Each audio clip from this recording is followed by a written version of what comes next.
Hello everybody, welcome back to another Kina Bridge of Spirit stream. It's been a while since we streamed, so I think almost maybe 2 weeks. I don't exactly keep count, but the Switch 2 has been announced. Elon Musk allegedly cheated in Path of Exile 2 and had some beef with Asmongold, and all those things happened. But we're gonna be playing video games and maybe talk here and there about it. Switch 2 looks nice, exactly what I expected, to be honest, and no weird shit. If it works, why fix it, right? And yeah, launching into a lot of competition too, so kind of interesting to see where that will go. Just making sure this is fine too. Okay, the audio levels are fine. Okay, very nice. So let's just get started right here. So does the Twitch stream also work? I don't have chat for the first 5 minutes, but I will be reading chat once my tablet boots up. It has completely lost its charge over the past weeks. So where have I been? I've been in Marvel Rivals, right? Turns out I am one of the, best DPS in the game, quote unquote. I mean, it's a global top 500. And yeah, that's pretty nice, right? Knowing and there are a lot of Smurfs in there too. So yeah, I guess I can say I'm one of the best DPS. I only play solo, so I guess one DPS, one trick in Marvel Rivals, and I kind of just enjoyed spending a bit time with just high elo games. I'm still playing on a daily basis, but I will be keeping it to a bit less grindy nature. So yeah, I just had tons of fun. Playing again with a lot of people I knew from other games from high elo that I played together, just like seeing them again in games, streamers, like content creators, pros, has been really fun. And at my age, you're happy you can still compete. So I'm not that old, right, but I'm old enough for me to consider it something I would have not thought I would be able to do at my age, right? If you're young, you think it's over, right? You think, okay, never gonna get a high rank anymore once I'm past 30. But yeah, it turns out even going towards 40 now, it's still possible to compete in high elo, and that's and also on a very skill-based role. So it's really fun. It was really fun, and I really enjoyed it. And yeah, that's why I was like not streaming, not because I don't enjoy streaming, just because it was really fun to grind Marvel Rivals, and still is, right? I could play it the entire day. It's really fun. It is basically Overwatch 2 for me personally. The real Overwatch 2. I think third person fixes a lot of issues Overwatch had inherently. It's way more, you can see what's going on more easier, and it's just really fun. So yeah, if you like that type of game, I think Marvel Rivals is really cool. The community, is, I mean, in high elo is really fun because people really care about, the game and the flex for you. It's really fun. But obviously there's also toxicity, and I really like that, the bantering. It's just, for me, it's really fun. I don't mind that at all. And this game is so fucking cute. Did I already mention how cute this game is? Oh my god. Yeah, Kina Bridge of Shadows for sure looks really nice. I don't know how loud should be making the game. I don't yell too much. I'm just gonna leave it as C4 and hope that's loud enough. Yeah, I have no idea how the game works anymore, unfortunately, since we didn't play so long. So I'm just gonna quickly look for the controls mappings right here. So we had a shield. Yeah, that was a parry, right? Also. You could aim with a bow, and you had a light attack and a heavy attack, and I think it was also skill tree.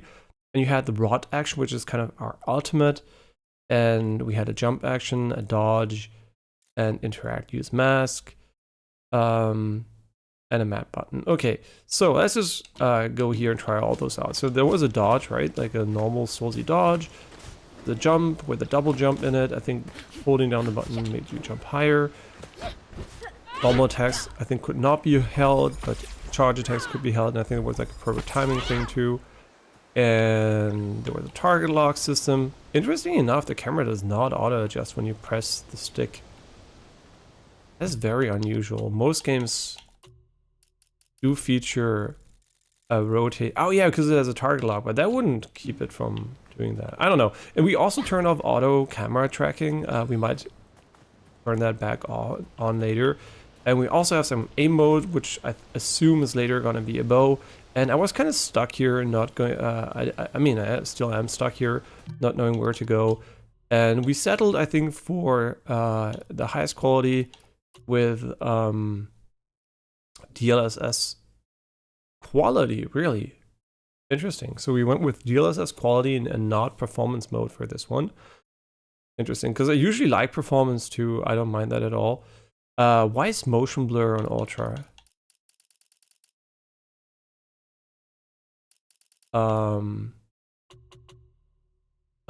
Wait, why can't you turn it off? Well, I guess it's like, I get it. It must be a different option, right? It must be a different option where you can turn on motion blur. Yeah, you can just turn it off right here. So the quality is high, maybe for cutscenes, I don't know. And yeah, I just want to say, why do we have motion blur? Okay, very nice. My tablet is charging. It's really slow to charge, so still no chat until in 5 minutes, so don't worry about it. Once it's booted, I mean, 1%, holy shit. Yeah, next time, I didn't know there was any device on Earth that charged this slowly. Next time, we're looking for a budget tablet. I mean, on paper, it's perfectly fine. Everything's nice, right? Only the charging time isn't the greatest, but it's so bad that it's actually kind of annoying. Whenever I forget to charge it, right? Because it's like, it's not, I don't need it for on the go, so it's not a big deal usually. But it's really so bad that maybe next time I will check the charging speed, because I didn't know this was a thing, right? I think you plug it in and it needs like, I don't know, 10 minutes until it boots up. That is crazy. I haven't seen that in so long. Okay, this is where we came from, and I think you could remove stuff too. There was this mask mode. Oh yeah, you can also kiss them. Oh yeah, A is, yeah, unfortunately A, if you unbind the buttons, I think what happens is it double binds some buttons and then it cancels it instead of kissing them. But it's fine.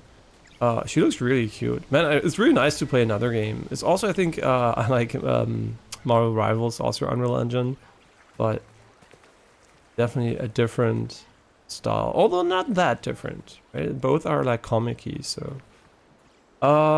This is something. Yeah, maybe this is where we need to go. The big gate with the thing here. I'm just like checking for the mask. Okay, this is the mask. And it tells us we need to go up here, I think, towards the... I mean, there was a marker just now. Yeah, you know what? This is the way. Last time we got stuck so hard. And like I said, sometimes you get stuck like an idiot. I don't know why there is this... Oh, you know what this is? This is range, because we have a FOV. Things on the side are closer to the camera, and this must be distance based. So it's getting further away when we move the camera. So that's why it's stopping to track. Yeah, 5090 allegedly is also very limited stock in my country, in Germany. There's limited stock allegedly. So gonna be a real tough fight to get one. I'll try my best, but you know, let's be real, I have a 4090, I'm not gonna die if I don't get it right away. Yeah, the worst card, I guess the one where I felt... What the fuck? The card where I felt the most pressure to get it on time was the 3090. And I got lucky with the 3090 and 4090, but as I always say, getting it early is good because you get more like time value, right? If you wait one generation, the value is gonna decrease significantly, so I guess every moment of owning it kind of matters. But at the same time, also, like, yeah, like I said, I have a 4090, so I'm not gonna fucking die if I don't get it, right? So it's not a big deal.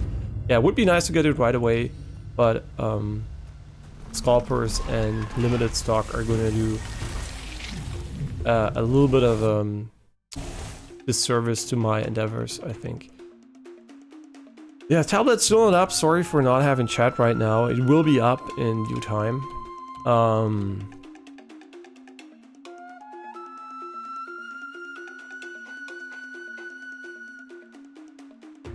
Oh, in combat we cannot look at the upgrades. Unfortunately, the game has a mouse, and I didn't play with controller in over 2 weeks. So wait, I'm thinking, is this true? I think it is true because I watched Jessica play Astrobot, but I don't think I touched the controller. Maybe I did play Stardew Valley like before Janine went to the US, but yeah, I don't remember how to beat those. I think charge attacks were the way. Wow, we got shit on. We got shit on. But this difficulty I think is going to be pretty tough overall. Because you really don't have a lot of HP. And there was also this mechanic where you could like heal with the environment. I don't remember the controls though too well, to be honest. The normal combo seems pretty nice. There's also a new Souls-like roguelite that came out recently. I forgot the name because I didn't play it yet, so it's on my wish list. Okay, we don't have a lot of range though. Yeah, there's a lot of hit stun. What is the yellow bar though? Like, what does that mean? The yellow bar. Does it mean I can use my ultimate on them? Does it mean I would get a charge from them? I don't remember.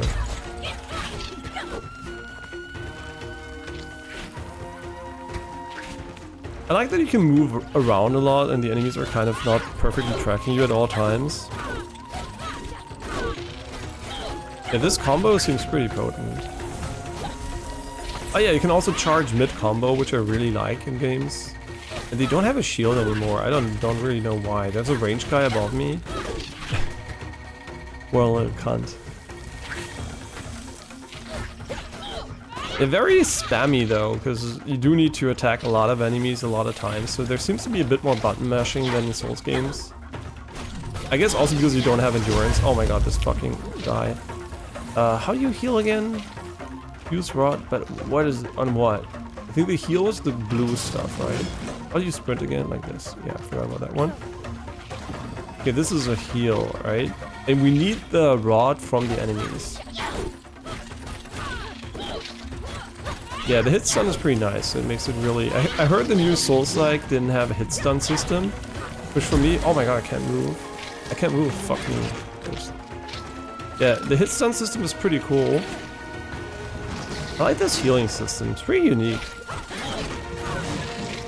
Does he have a two-piece? Yeah. I guess you can... Yeah, you could stun lock him just by doing the heavy attack over and over again, right? That was like... Or he can just like shit on me. But how does it work again? Do we have to target him or something? Like, what is the marker about their head? Is this an indicator that I have ult?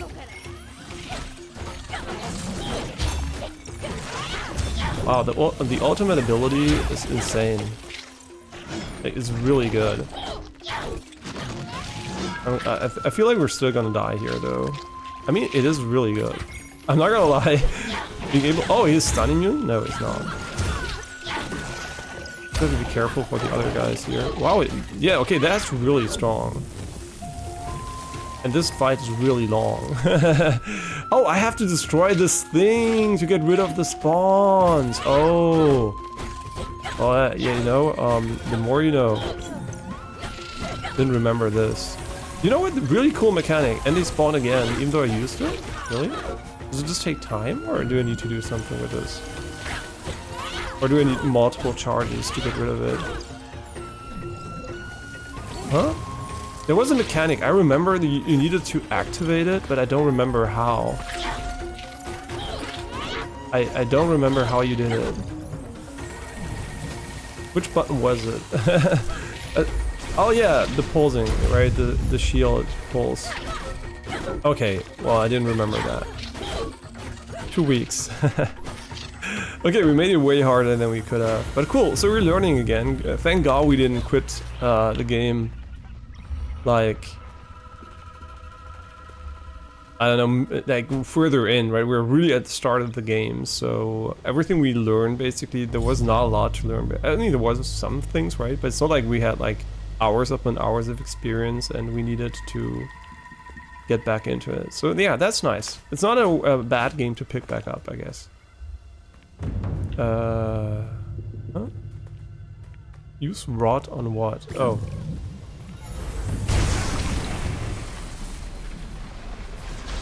I still wonder if Flower was the first game that did this. Like, I really don't remember. Was Flower the first game that had this transformative aspect to it? Like, where you just, like, get this...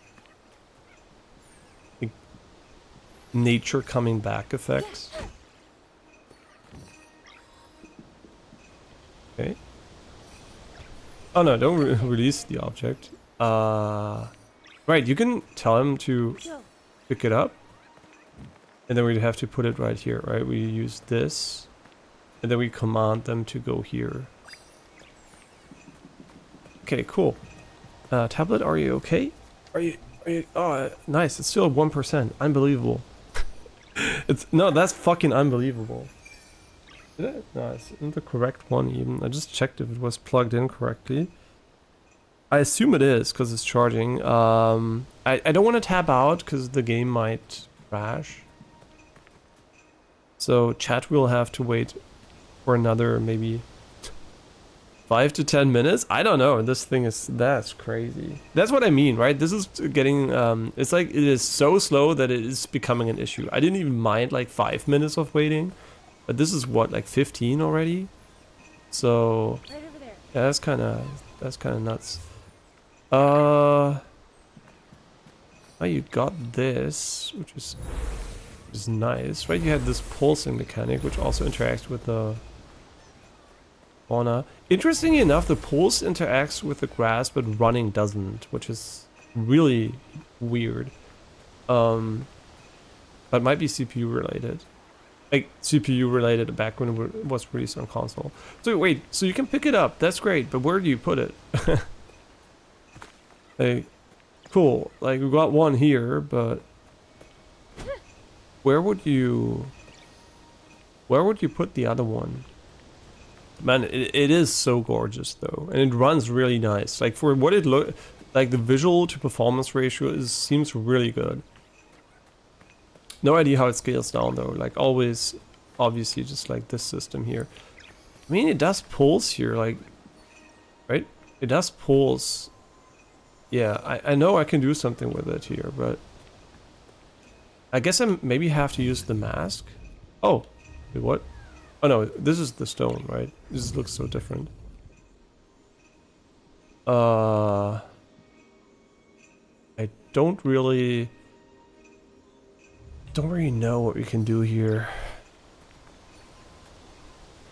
Over there. Oh, it's just under it. I thought we had to carry it again. I'm stupid. Yeah, well, like I said, we didn't play in 2 weeks, so I might come across as fucking stupid. Oh, and Distortion 2 is playing Nine Souls, my game of the year of last year. And yeah, hope he enjoys it. Didn't watch too much of it yet. I think I was a bit frustrated with being able to get comboed because you don't have iframes after getting hit. But I never really had an issue with that in that game, One of to be Tara's honest. memories. And there's also a way around that. I should see where it leads me.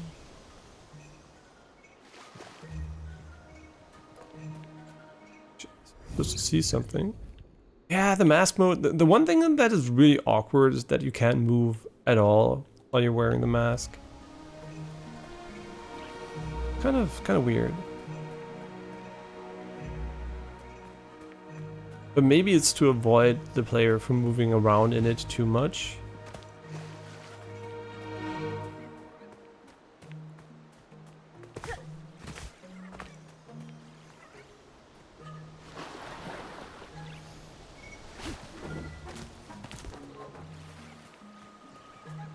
Hello. Aren't they cute? They are so cute.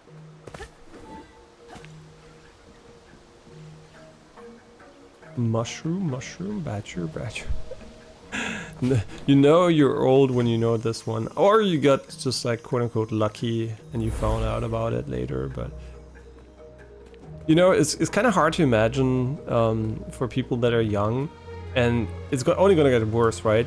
That when we grew up, there was way less stuff on the internet, right? So it was quote unquote possible to almost know everything, right? That's going on online. These days, obviously, you have an insane backlog. You have like crazy amounts of new stuff, right? So it's like really hard to be on the same page. But back then, you know, the internet was pretty small relative to what it is now. Look, a tear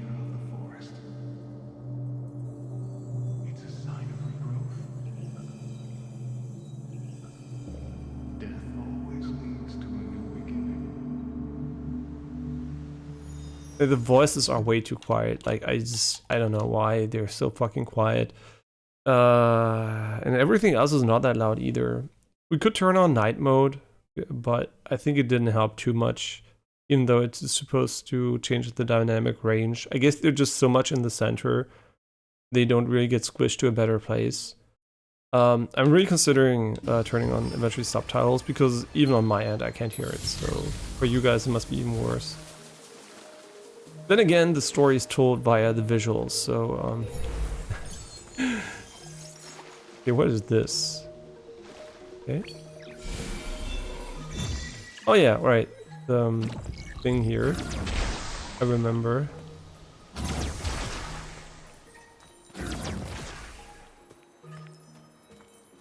Will it make it all the way over here? Oh yeah, it did. Okay.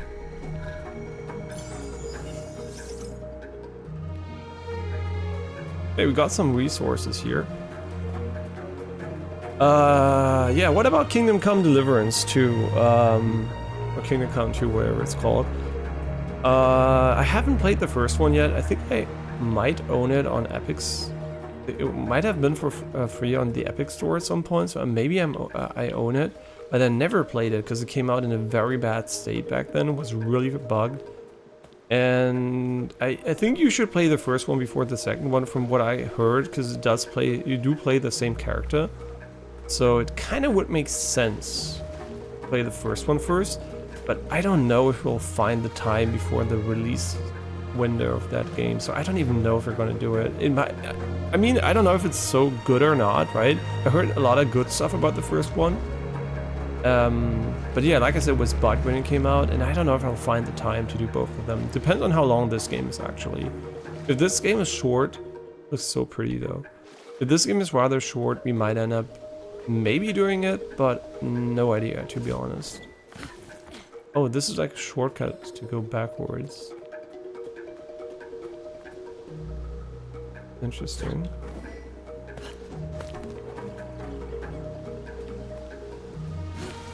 Oh, okay, so this is it is slopey. I wasn't sure if you could climb this.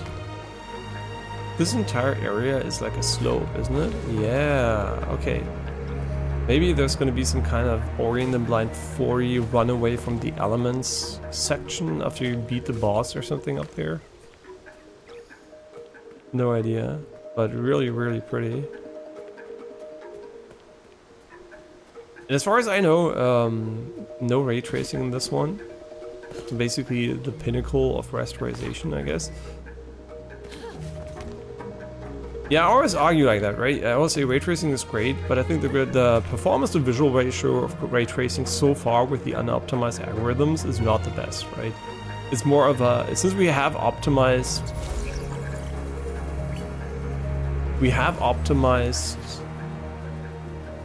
restoration so much that there is still a lot of work to be done in the path and ray tracing department, for sure. Like, I'm pretty sure we're gonna end up getting I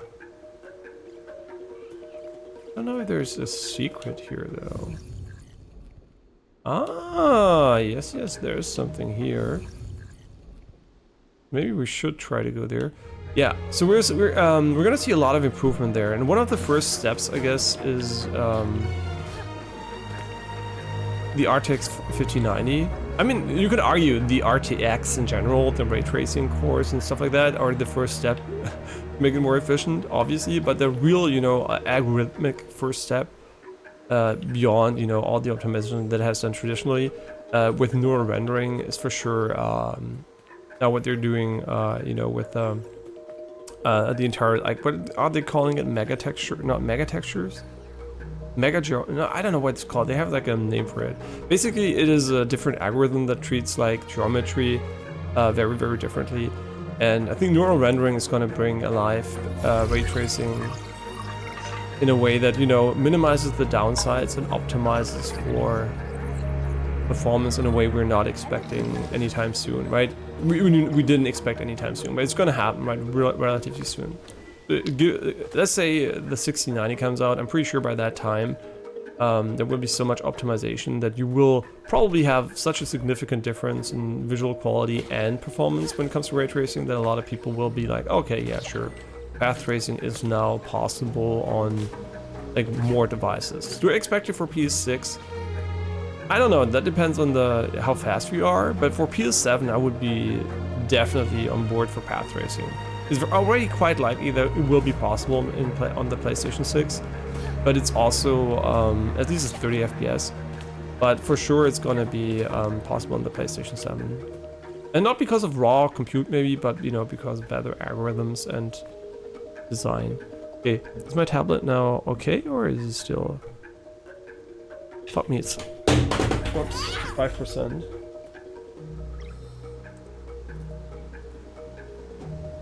Controller drop, hope it didn't break anything. So unlucky on the right stick here.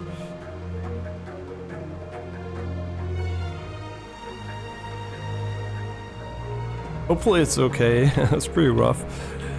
Fuck you, tablet, for taking so long for getting back to booting up charge. I think the stick is okay. I hope it is at least. I mean, it feels okay. It's maybe a bit... Maybe there's a bit less resistance, but that just might be me imagining things. What's wrong with Russo's house? The trees look funny. Let's keep going. Yeah, dear devs, I hate subtitles, but you are really making it hard for me not to turn them on. Because it is so quiet. And a lot of games have this problem, and I don't get why. I mean, there is an audio slider, but you would have to decrease all the other volumes to hear the audio better. And yeah, if there was just an option for like audio boost or just like starting all the sliders to 70, because the game is not the loudest in the first place, so it's kind of really hard to just boost one part of it. Oh yeah, these are the warp spots, I remember. Don't know if we want anything here. Let me just also quickly have a look at the upgrade system again. Oh yeah, hold RT and press Y to create a rod hammer from a distance. Okay, start combo with one rod action available for 300. Can we just learn this? Oh yeah, that's nice. And yeah, jump attacks. Like I said, I'm not like the biggest fan of those. More shield strength, spinning attack after parry. I mean, are we parrying at the moment? The answer is probably no, right? So if we need to parry, we're gonna do it, or if it's fun. So far the parry window has been quite tight, making it very unreliable so far. And I don't know if it's worth learning it, because dodging also seems pretty strong, so... Yeah. Yeah, what a shame that the controller just dropped so hard, but I think it's fine. They're really, you know... you could almost argue that the landing on the stick kind of dampened the fall. Because, you know, it has like a wiggle to it. But... Yeah, they're pretty resilient. This is great. Yeah, it's gonna boot up automatically. Just, I can't believe. So this takes 30 minutes to go from no charge to booting up or something. I'll see when I boot it up. So yeah, then chat will be available. So sorry about not replying. Why it's not there. Okay, interesting. So they went for this alternative path here. I think the main...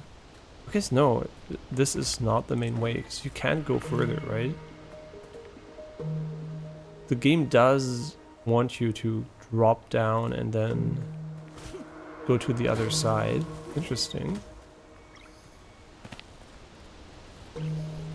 Yeah, you could drop all the way down the waterfall, which I think is not where we want to be. Might also be a slope here. It's kind of hard to tell sometimes. I think this might be a slope. Oh, there's also something over here. I think this might be optional, so I'll do it first. A bit of Uncharted, like I said here. For sure the control scheme is very... Not the control scheme, but the type of controls used here. It's pretty much the same.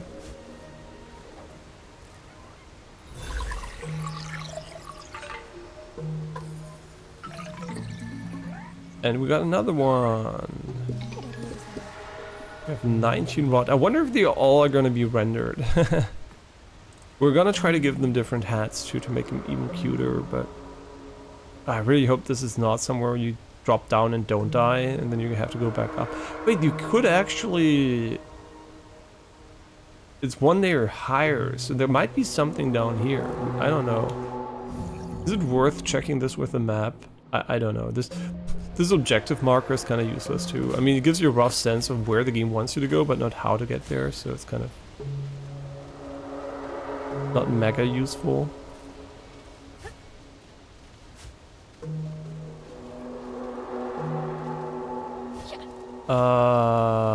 Can I just jump this? Oh my god. So I guess we'll find out, because we're gonna drop down now. Okay. Wait, how am I supposed to... Did you save what I got there? You must have, right? 19? 19, yeah. Interesting. Yeah, I think where we need to go... Oh yeah, that's also not good. I think it's just over here. As far as I know, this is a AA game, so not AAA. Though the visuals look very AAA. I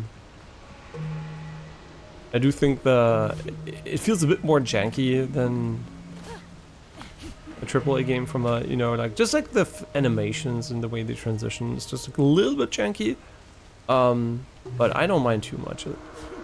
But I would have liked just the combat to feel a bit more visceral, and you know, the impact of the hits, you know, to be a bit more satisfying, which, you know, which is not something that is tied to spending money, but more, you know, a bit more knowledge in that department.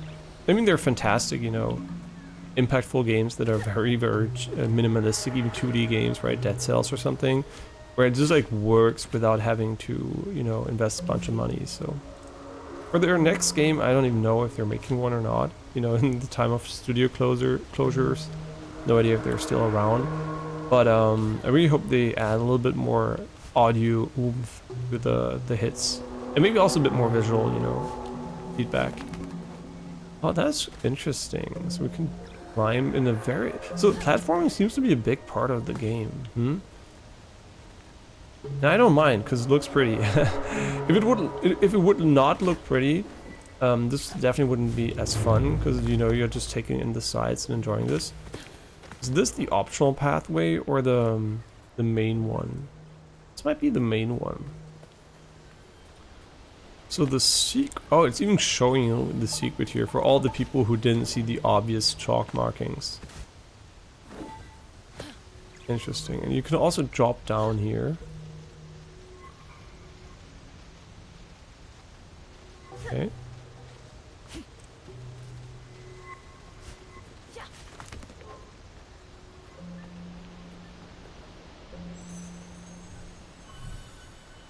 Spirit mail collected. Deliver this spirit mail to the village. Oh yeah, we're delivering mail in the game.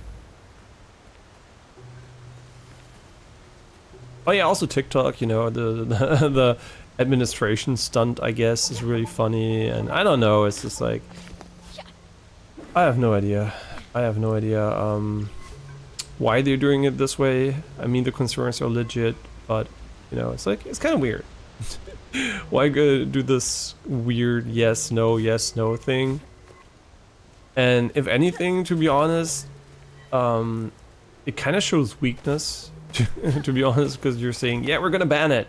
We're gonna definitely ban it if you don't sell it. Oh, we're not gonna ban it. Okay, so next time we know you're not gonna do it anyway, so... Yeah, it's kind of weird. I don't know. So, kind of confused. Maybe the stunt was to make it seem like they would have banned it and they just got lucky because of Trump. Maybe that's like their play. They're like pretending that it was like, yeah, we definitely would have banned it if not for Trump. I don't know. It's so funny.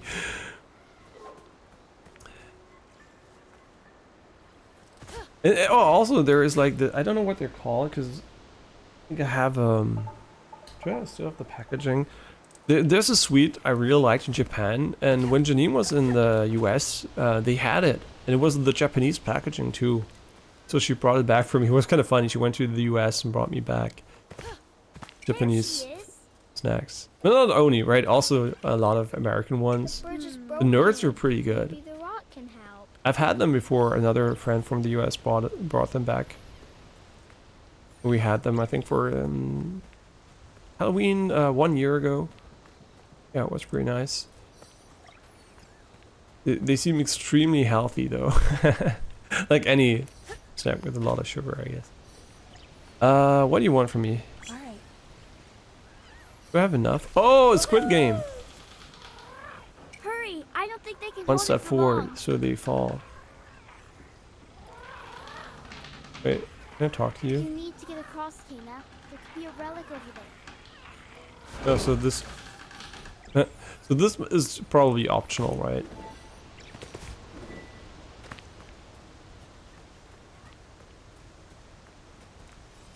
I really like that you can hear the waterfalls from far away. So many games, like I said, the audio range is so limited. And in this one, they did a good job with it. This with the waterfalls. I mean, not getting hit on this difficulty is kind of, you know, a given. Nah, it's not a given, but, you know, you want to try it anyway. So it's like, it's a challenge that's more like... you want to get as many kills as possible and... Okay, now we have an ultimate like this, right? Oh, it's a ranged attack. Interesting. We can just stun lock him and smash away. Yeah, very nice. Oh, and my brother, you know, they bought a house and it's like almost finished now and really nice everything. And they also bought a new OLED TV. And they bought a WOLED, and you know, I just, you know, from personal impression, I had the impression that Quantum Dot was better. And I also told him, you know, if you want to spend a lot, definitely get a Quantum Dot. Otherwise, WOLED's fine too, right? And he got a WOLED, because I have a high-end Quantum Dot right now. He has a mid-range WOLED, maybe not the fairest comparison, but definitely I feel like mine. Like the Quantum Dot OLED really looks way better, and I have no idea. I mean, both look great, right? Obviously, they're both OLEDs, really good ones, and they're really nice. It's an LG one, not LG one, but it's a one from LG, and it looks really nice. I mean, OLED, I guess, implies that probably. And I don't know, do they sell their panels to other people? I don't know, but in general, it's really interesting that there was really a stark difference, because I'm using two Quantum Dots here and I was like, yeah, maybe they're like, you know, maybe it's just like not that different, but it is really different. Like I was like, holy shit, like it looks so much better. And I have no idea why that is, but it definitely is the case. So subjectively, Quantum Dot OLED is really, for me personally, on the ones I've seen, really was way better. So no idea. Both great, obviously, right? But I wasn't expecting, honestly, a big difference. And yeah, very surprised that both Quantum Dot OLEDs I have, same panel, basically, are so good. So yeah, I really would have to, I guess, like at some point, maybe look at the high-end models for OLED to have a fair comparison. But I definitely feel like I'm starting to get biased towards Quantum Dots at the moment. Because they really, I mean, on paper, they make sense, right? Physically. I mean, they won a Nobel Prize for it, for the Quantum Dots. So it's really sensible that it works, right? But also, like, the physics behind it makes sense to me. So it was really like, yeah, you know what? That sounds really amazing.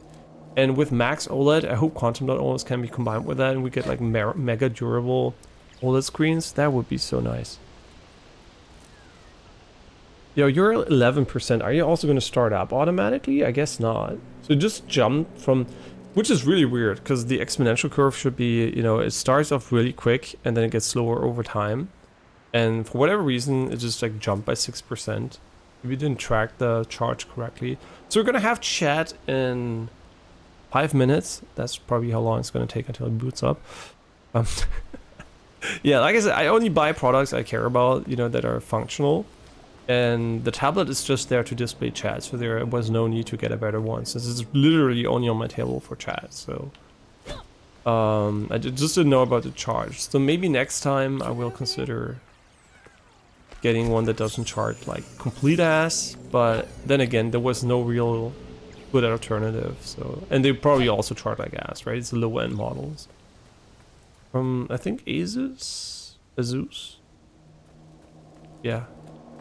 Oh yeah, also drama between LTT and Gamer Nexus, and you know, I do think the reporting. I mean, obviously, both sides are kind of bad sometimes in reporting stuff. They're humans, right?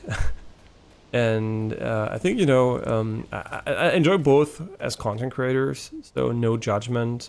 You know, from a, you know, I hate this guy or hate this guy person. But I think you know, making these like drama situations out of nothing is kind of pointless, right? I do think the honey situation, which I think we never did, we talk about honey.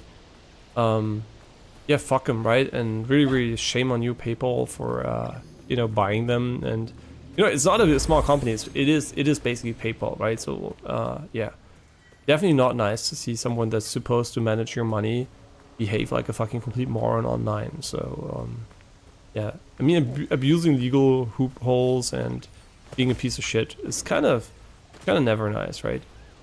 Yeah, so honey, definitely fuck you. And if it's true that they also fucked over the consumer at the end, which, you know, honestly makes sense if you read the way they advertise themselves to companies, it kind of wouldn't make sense for them not to fuck over the consumer because obviously they're not the main you know, target for them.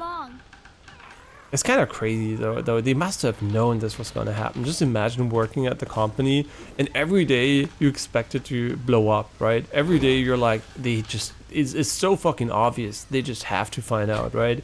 And we're like really being shitty about it too. This pack is tiny. It looks like it could have belonged to one of the children. It is crazy how long it took for that to, you know, for this to become a big thing. And could LTT have helped make it faster? For sure, right? I think for sure LTT could have helped. Is it their job to do it? No, right? So, yeah, on the one hand, I think LTT could just have owned up to it and said, yeah, sure, you know what? We kind of, what are they doing? They could have said, yeah, fuck it, we fucked up, right? We should probably have said something, I mean, you know, make it more public. But at the time they were not expecting it to affect consumers, but only content creators, so they didn't think it was content relevant to them. But at the same time, yeah, sure, they could have done it, and now they could have owned up to it and said, yeah, sure, you know what? We kind of fucked up, and sorry we didn't speak up about it. Next time we'll do better, right? But they're kind of being, you know, why should we have, right? Which is stupid. Obviously they should have, right? Like obviously they could have, right? Not necessarily they should, but they could have. It wouldn't have been unreasonable to do so.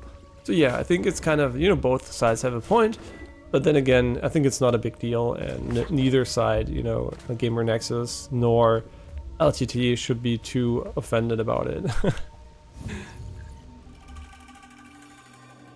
Yeah, to be honest, I think you know, both sides are kind of fair. So. Not a big deal in general, but yeah, even, you know, the supporters Gamer Nexus are kind of like, yeah, you know, it's okay, we get it. They fucked up, they maybe didn't make the best response to the fuck up, but it's not a big deal in general. So the honey situation, sure, but this, no. Right, it's about honey, it's not about LTT not being, it's not like they even stopped working with them, right? It's not like they found out and they just still kept advertising them, right? So I don't know, it's kind of weird. Online drama. Did I already talk about Elon Musk? You know, Elon Musk, I think he's highly intelligent, but he does have sometimes moments where he is like, you know, like he behaves in a very, very stupid fashion for no reason. I mean, I know the reasons, right? In this case, obviously he thinks, I truly believe, by the way, that Elon Musk is probably a good gamer. And I also think he's probably, you know, aware that he could be a good gamer, but he doesn't have the time, right? You can only be a master at one thing, and not everyone's going to grind a game to become, you know, top level at it. And so I think what he's basically doing is he's like saying, yeah, if I would invest the time, I would be this good, right? So, but I don't have the time, so I'm just gonna buy it. That's what he's doing, and it's very disingenuous in a way because, I mean, allegedly, right? We don't know if he did it, so yeah, it just seems like very likely from the evidence. But I think it's kind of, you know, pointless to do that because in that way you're just like, you know, what people don't like is if you lie to them. First of all, you know, you're pretending to do something you're not doing, even if you could do it, right? It's still the people that are putting in the work. Like one person is going to master something, right? One is going to master tennis, one's going to master bouldering, and some have talent too, and then they're going to be at the top, right? And just having talent is not enough, right? It's like, I could say, yeah, I'm probably one of the best XYZ players if I played my entire life, right? Probably true in for a lot of games, right? If I would invest a lot of times, I know historically I've been able to get very high elo in a lot of games, so probably if I would have spent my entire time on one game, I could probably make it pretty good, right? But am I the best in those games? No, because I'm not playing them and I'm not pretending to be the best, right? I think that is the big difference, is admitting that you won't master something even if you're talented if you don't spend the time on it. So I think yeah, that's the part I think Elon doesn't really understand, right? It has no meaning to show that you could potentially do it if you don't do it. I mean, it has meaning in the way that, yeah, sure, I could do it, right? But you lying about it and being like, yeah, I'm doing it while I don't have the time, is, yeah, it's just like disrespectful towards the people who spend a lot of time on it. Yeah, and that's really sad because, you know, if it doesn't come to these personal, emotional things, I think he is a very, very intelligent and a thoughtful person in a lot of ways, right? So it's like really, whenever it becomes personal, he kind of seems to not turn off his brain, but yeah, kind of turn off his brain. And then the Asmongold situation, I mean, that's, people are making fun of him for not, you know, fun, right? But they're like, how can he be this dumb? And I think there's this guy called, I barely watch his content because I don't like how he does it. Is it Penguins or something? What is this? Oh, wait, what the fuck? Oh, it's this thing. Gonna slam the shit out of him. We remove this here? Oh yeah, we do. I still don't quite know what the fuck we're doing here, to be honest. We can't hear because we don't have the charge at the moment. Ooh, they're gonna slam us if we do this. Interesting. Yeah, so Penguins, you know, why he doesn't make good points sometimes, the way he phrases them I really don't like. I think he has a very, you know, mean and disrespectful way. Even if he's right to talk about things, like he's like really, you know, he's not nice about things. And sometimes you don't have to be, but you know, he also is, I don't think he's the smartest person on earth, because he uses language and words to describe things which are objectively not true, right? He's calling Elon Musk stupid for lack of knowledge, but knowledge has nothing to do with intelligence, right? Elon Musk not knowing how YouTube works is not stupidity, right? But then again, obviously when Asmongold told him, he could maybe have caught on, but the thing is, right, lack of knowledge is not necessarily stupidity. Stupidity is thinking you're gonna get away with this, right? That is stupid, but not knowing something, that is not stupid, right? So I think, yeah, he kind of used the argument to say Elon Musk is dumb because he doesn't know something, but knowledge is never a check of intelligence, right? It's more a check of, are you in reality, are you like interfacing with it? And I'm pretty sure a lot of people are not aware that they're editors on YouTube and how it works, right? Pretty sure a lot of people don't know the details, and that's perfectly fine because it's nothing you need to live, right? It's nothing, no essential skill basically. This knowledge has no value for most people, right? Unless you really want to know, okay, yeah, maybe this person does something which is, you know,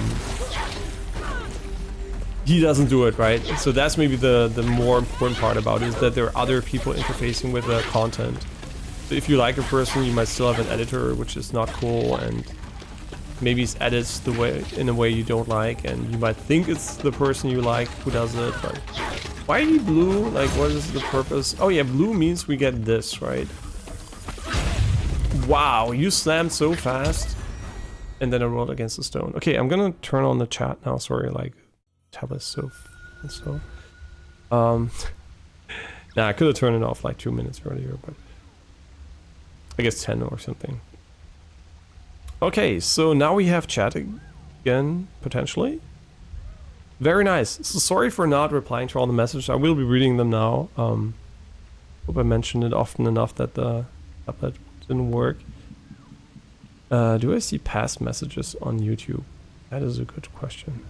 Do not know.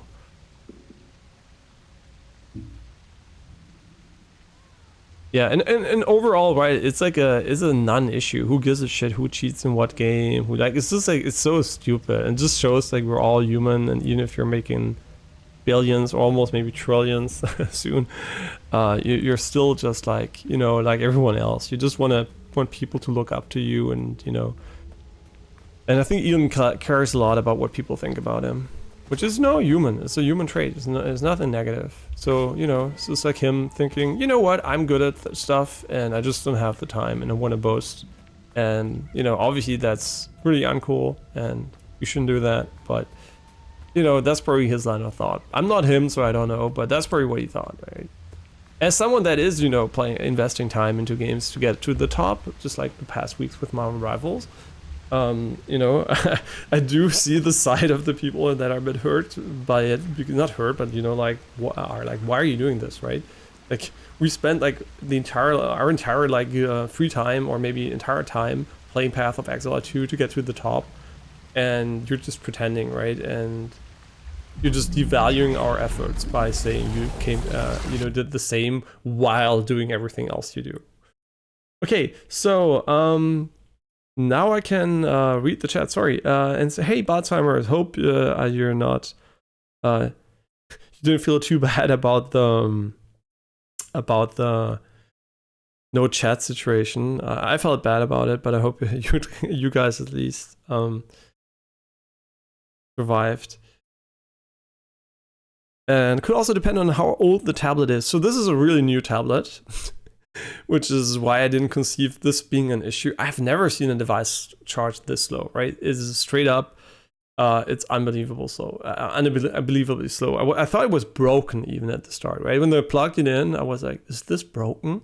It doesn't charge, right? Because it was so slow.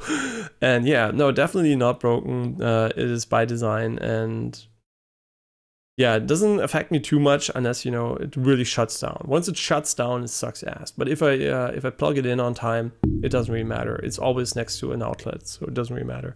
Yeah, it's by design, right? It's a low-end tablet that has a really good price to value proposition if you don't care about the charging speed, which I usually don't, but I didn't even know I did care a bit. If it's that old, then it's most likely it doesn't have supercharging capabilities. No, it's really it's a new tablet, right? In theory, it could have quick charging, but it doesn't have any quick charging at all. It is ass at charging. Even if it's set quick charging, it would be ass. Is this that blue sky leaf? I think so, yes. No, hey, Apicorn, I hope you're doing well. By the way, there's a company, we have a company that's called Apicorn, and we have something from the company here. I don't know what they do, but yeah, we have a package here with Apicorn on it from Janine's work. So kind of funny. Chaotic chemistry. Hey, I'm fine. Hope you're fine too. If you're still there, sorry for not replying right away. I didn't have chat available, unfortunately, and I don't want to tab out because the game crashed my stream. Fuck you, Intel. Here. Hope I'm gonna get the fucking AMD CPU when it comes out. Everything's just fucking sold out these days. So annoying. Yeah, really annoying. I'm doing okay so far. I finally got my notebook fixed, and tomorrow I'm traveling. Oh, where are you traveling to? Blue, have you ever studied something related to general relativity or quantum mechanics? I mean, quantum mechanics, since I did study medicine technology, was part of the studies a bit, right? Because we do, for MRI, you do need to understand quantum physics. And then obviously my free time, I also read the Einstein's both booklets on, or you call them paper or whatever you call them, on relativity. So yeah, I've read and also understood them, I think, to a large degree, right? Because I'm like personally interested in them. Yeah, so yeah, quantum mechanics definitely, and relativity and special relativity, definitely something I am familiar with. I think I hit my limit with Marvel Rivals matchmaking. Oh, hey, yeah, Baltimore again. It's so small from here, can barely see the names. The teammates I get are so fucking brain dead and bad, it's laughable. I mean, teammates equal enemies, right? I don't know what role you play, but I think you can carry very hard in Marvel Rivals if you're on a DPS role. Assuming your team doesn't full throw, which happens, right? You just take the L and move on, right? I didn't flex a single time to tank or support, right? And not a single fucking time, not a minute on tank or support, not a second on tank on support. Never touched those. And then, yeah, sometimes I do have to pick something else in the side lock because someone else picks it, or it's like banned, right? Sometimes you get target banned. It's not a common ban, so it's more of a target ban. And then I just play Star-Lord. Because I like playing waifus, but Scarlet Witch is another waifu, and I guess the only real waifu, I'm just thinking about it, on DPS that is viable is Squirrel Girl, but I don't like playing Junkrat, so I'm like, I don't know. So yeah, I just go with Star-Lord and, you know, take the, not take the L, but take the L not playing a female character. Yeah, so otherwise, I think we can continue playing Akina Bridge of Shadows now. I hope I caught up and didn't miss anything. Yeah, sorry for not having chat right away. That goes to the credit of the slowest charting tablet. I think from Asus.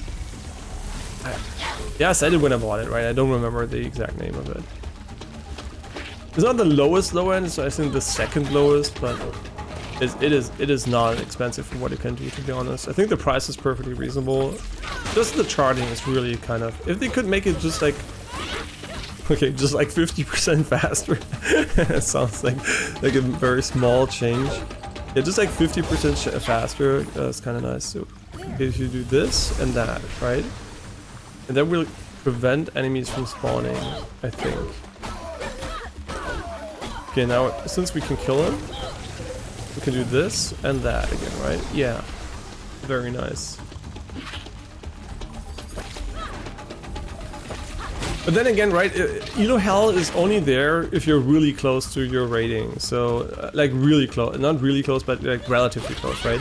Since I'm like very, very high Elo, for me, like anything that is up until, I guess, depends on the game, right? Like even like relatively high elo is still relatively easy. So the low elo part for me to carry is super easy. Like it is so easy just to carry. Like, even if you lose some games, it doesn't really matter, right? It doesn't really matter. Who cares, right? On average, you're just gonna destroy most people in a lot of games. So that's why for me, like elo hell, quote unquote, is not that real because it's really easy for me to climb out because the skill differential is just too high in Marvel Rivals. Yeah, so at no point I ever felt stuck in any rank. So yeah, it's kind of just the raw difference, right? And I know that there are definitely people that are like, they don't have the time to play much, and they are definitely stuck in elo hell for way longer because you can just like get unlucky, right? And if you can't like hard carry every game, it's gonna take a long time sometimes to reach your rank. And then once you're at that rank, obviously it's gonna get way easier because you're gonna, you know, play with people that are hopefully not brain dead. Yeah, so sometimes it can be harder to be in low elo matches than high elo, for sure, right? They're just matches that I play in top 500 that are easier than like low elo matches, right? That is unbelievable to me, but it is true, right? You can lose a fucking bronze game and you're gonna win a high elo game almost doing nothing because there's just such a team gap sometimes. Is this what it is, right? So yeah, sometimes you really have to do more to win in lower elo, but that's just how it is. But over time, you will definitely climb if you're like, you don't belong in the elo. Because you're still like statistically relevant in the match, right? Even if you're sub 10%, I think it's what, 12 players? Team size is 6, right? You can tell I really care about the details. Yeah, even with you know, 6 people, which is below 10% obviously, you still have enough impact, I think. Yeah. But I have no idea how I would feel about... Wait, is this the ultimate ability? No, this is the ultimate ability, right? No, how do I do game? Wait, please game? Wait, I'm brain AFK. What am I doing? Wait, how would I do the special ability though? Isn't it like holding down this button? Yeah, why didn't it really work before? Oh, it has AoE. Okay, that's good to know. Man, I get so greedy in those games. It's not the best game, by the way, for random chatting. I think it does require a bit of focus. Because you can't just like kill one enemy and you're done. Okay, now we don't have enough resources for this.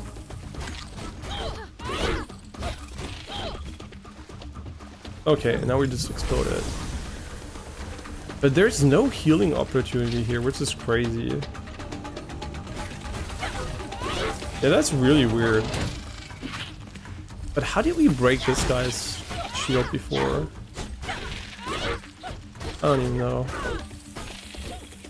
Now, is the stun better than the smash? I don't know. Oh, right, we have to get the blue guy and remove the red stuff, right? Or not. I don't even know why they're spawning endlessly. Wait, did we miss something?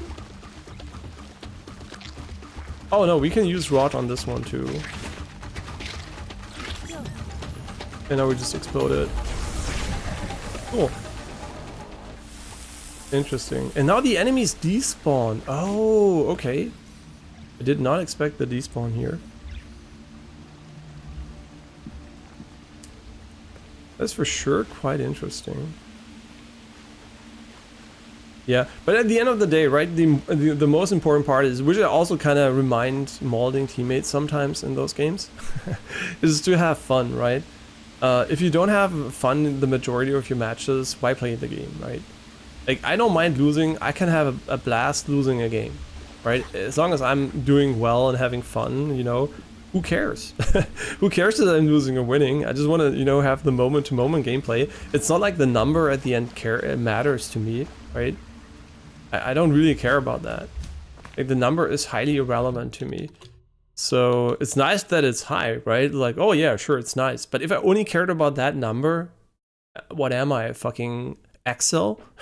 I don't care about numbers, right? I care about, you know, having fun in the moment. And I'm not chasing rank or anything. I play the game because it's fun, right? I would have never spent this much time in Marvel Rivals if I didn't have fun. And I kind of feel like some people are just literally chasing the rating, right? They just care about elo. They don't care about the game. And then I'm always like, why do you play the game? Who cares about this number? I mean, you're not gonna have any significant advantage unless you're a streamer that makes money of it, or like a pro or something. Okay, sure. But if you're just a random guy, who cares about this fucking number, right? Nobody. Nobody. I mean, no, nobody. Most people don't care. So, I just want to make sure we have. I just want to make sure we have the all camera assists. Okay, they're all off. UI scaling, automatic lock on off, automatically sprint off. They're all off, right? Toggle aim not on. Yeah. I mean, I know some people care about the number when you tell them they're, oh yeah, that's great, really crazy, cool, right? But I mean, most people don't care, and you shouldn't be playing for a fucking number, right? You're doing the same as Elon Musk, basically. No, you're not. You're not. At least you're not cheating, right? But all he did is basically, you know, oh my god, look at how high my rank is in Path of Exile 2 Hardcore, right? That proves that I'm good, right? I mean, yeah, if you achieved it, for sure it does prove it, but you didn't achieve it, and also it's irrelevant. Who gives a shit? Just have fun, right? Just play the fucking game the way you want to. And if that is buying an account, all the more power to you. It's against TOS, so you shouldn't probably say it, but don't pretend it's your account online, at least, before in front of other people, you know? Yeah, but as I always say, right, like, there are people that need to cheat to be on top, and they would never be on top without it, because they either don't have the time or skill, and that's perfectly fine, right? But just don't get caught, right? Just be honest about it. No, don't be honest, right? Be dishonest in a way that's, you know, not detectable, and have, you know, empathy if you do it, right? I get it. If you're never gonna end up winning without cheating, you know, it's understandable that you're gonna cheat at some point. Is this correct? Or am I like off base here? Okay.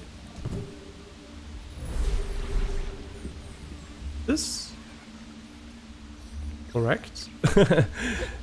I mean, it looks like it's kind of in the center. Yeah, so a lot of people, you know, are like, oh, cheating is bad, blah, blah, blah. And, you know, if you're in a position where you don't have to cheat, I get it, right? I get it that you think that, but a lot of people that cheat can't, you know, do without it. So I do, you know, have empathy for it. It sucks for other people, obviously, but, you know, it's relatable. In a way that I could imagine, you know, doing the same if I had to, right? Not like I'm like, yeah, if I really suck at everything and, you know, the only way to get on top is like by cheating, I probably would do it and I wouldn't even be stupid for it, right? Just like because I got lucky enough that I don't have to cheat. I'm not cheating, right? I just got lucky. I didn't do anything for that. If I was ass at everything, I'm pretty sure I would be very, very tempted to cheat. But okay, let's play this game and understand what we're doing wrong, because we're doing something wrong here. Oh yeah, this is like, you know what? It might just have to go here instead of there.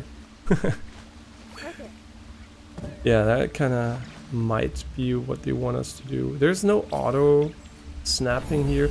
Oh, you know what it is? I'm stupid. We have to stand there, so it has to go back here.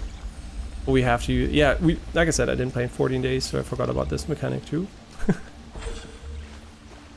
Yeah.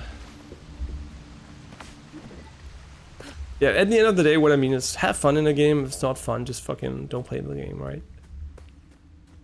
The number one advice. And then people often, when I say that, are like, but it's ranked. You can go quick play if you want to have fun. And I'm like, huh? What are you talking about? It's still a game, no matter if you play competitively or you know, casually. It is still a game. It's meant to be fun. What does the mode have to do with it, right? I mean, yeah, some people are professional. For them, it's quote unquote not a game anymore. And even if they don't have fun, there might be an incentive. For most people, the only incentive is fun. So I don't really understand the argument that competitive's there to not be fun. Like, that is the dumbest statement I could imagine. If that is your, like, yeah, when I try hard, it's not a game anymore. Okay. Sure. Yeah. That's how I see it. No, I don't. I really feel for these people, man. Why are you not enjoying your time with the game? Because you have to try hard. I mean, you can try hard and have fun. I mean, yeah, sometimes you get frustrated. I mean, you know what? I also get frustrated sometimes. Very rarely these days. You know, the older I get, the less frustrated I get. Because, you know, I have a very, very high disregard for what's happening that is not my fault, right? I don't care about others that much. They can make huge mistakes. I will note them. And if it's relevant, I will call them out so they don't repeat them in my match again. Right, in a nice way. Hey, next time, can we please try this and that? Maybe next time coordinate support alls or something happens, no problem. You know, something like that, if it's relevant. Very rarely though, right? I usually don't give a shit. But sometimes it's really necessary because it maybe happens like 3 times and you're like, yeah, next time we really need to find a solution or something. Right? No problem. Don't mind it. But on average, I care about what I do more because every human makes mistakes. Even no matter if you're at the highest level, you're gonna make mistakes in every match. And what I do is focus on myself, right? I focus on improving what I can do. And yes, coordinating with your team and talking to them can be also very relevant, depending on, you know, if you're good at it and you can make nice calls and everything. That's very relevant. And, you know, it's not something I personally like to do, but I know it's very helpful sometimes if it's done well. So I do appreciate that. But at the same time, I think a lot of people that, you know, then don't do these call outs, but they're just like blaming. I think it's very, very stupid, right? You don't want to be blaming people instead of focusing on yourself. Because in the time you're blaming the person, you probably made the same amount of mistakes. Just that you might not even have realized because we're so focused on something else. What the fuck are we doing? Like, okay, this is stun him. I don't know how often he attacks though. Okay, now he, oh my god, he almost got, oh my god, from behind. Okay, the target lock is kind of slow. We don't have enough charge for healing. Okay, these feed our abilities. Okay, interesting. And now he's probably going to spawn an ad again. Right? Or not. fine.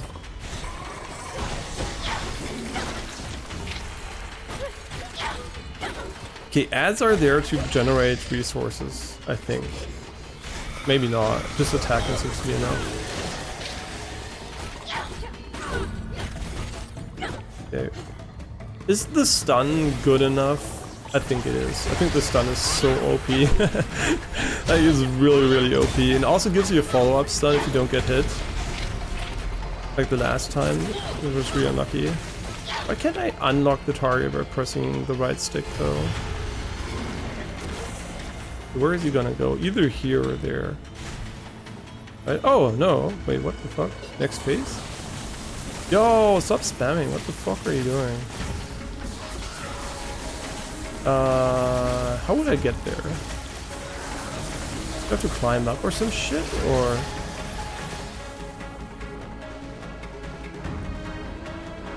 Oh, okay, never mind. He's just like, he's coming down again. He's pretty fast. Okay, he's like spawning a ton of ads. It's not good. Is it worth investing an ability here? How do I... Okay. So how long do I have to hold this for? Okay, let's just kill him and then we can stun him and kill him. Okay, this should be enough to finish him. Okay, cool. Yeah, it was kind of weird boss, to be honest. Like, not bad, but kind of weird. And I don't know. I guess the why was it weird? Because you can just like stun him for 10 years. So I guess my confusion comes from being able to stun bosses. Because that trivializes the... It's like almost we have like a defense phase and an offense phase. And I don't know, it's kind of weird. But whatever, we beat him.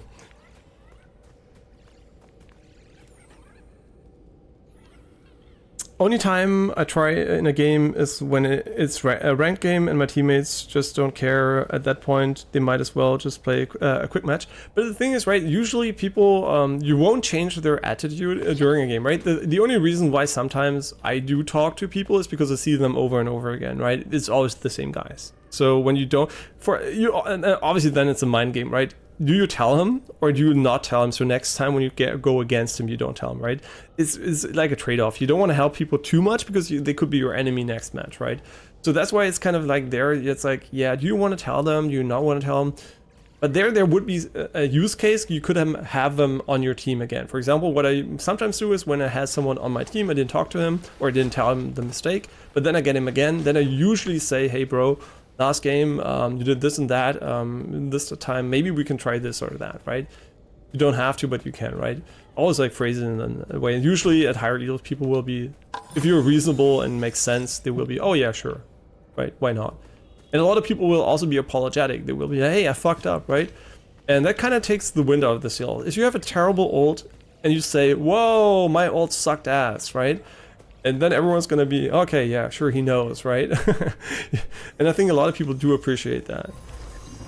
Yeah, I think a lot of people like that. And I also, whenever I know that something's not going well, I will also say, yeah, sure, this is bad, or I do this bad, right? I'm not gonna be open about it. I'm not gonna be like pretending I do well. If I don't do well, I'll be, oh, sorry, it's not working out for me at the moment or something. Right, if it happens. I think we found Mr. Russo. Because people will not be aggressive towards you if you do that, right? If you're reasonable and then you explain to them, because a lot of people will be, oh yeah, can you go tank then or something? And you just have to tell them, right, yeah, I don't play tank at all, so I have no idea what I'm doing, so sorry if it's not working out. They usually won't be that mad, right? They will be mad if you don't say anything, right? Then they will start to say it themselves sometimes, so... It's kind of hard, depends on the person, right? Some people are just tilted, right? You will have people that have like a 5 to 10x losing streak in your game, and they will be mega tilted. And they will be like, oh, I went from top 10 to this shithole, blah, blah, blah, right? And then you're like, yeah, probably the common denominator in your last 10 matches was you. And maybe you're a bit inflated elo for today, right? You have daily form. And you're not gonna say that, but you're gonna think it, right? And then obviously you're not gonna, you know, try to provoke them too much. You're gonna play it safe because the person is already tilted as fuck. Yeah, it's really funny sometimes.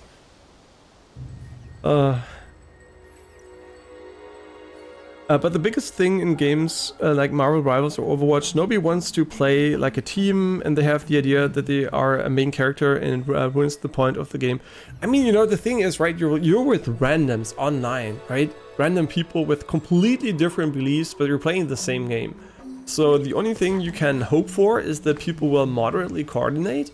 But obviously at lower ranks, that's not gonna happen, right? You're not gonna be playing Marvel Rivals, but you're gonna play some random ass version of whatever the game's supposed to be that, you know, you're just gonna have to learn to abuse. And the problem is a bit, I think, is you're not gonna learn the game as fast as in high elo, right? When I pick a character that I never played for the first time in high elo, which I sometimes do because sometimes my character gets banned and we just need a certain DPS, then I just like flex them, right? And there were a couple of instances where I never played the character before.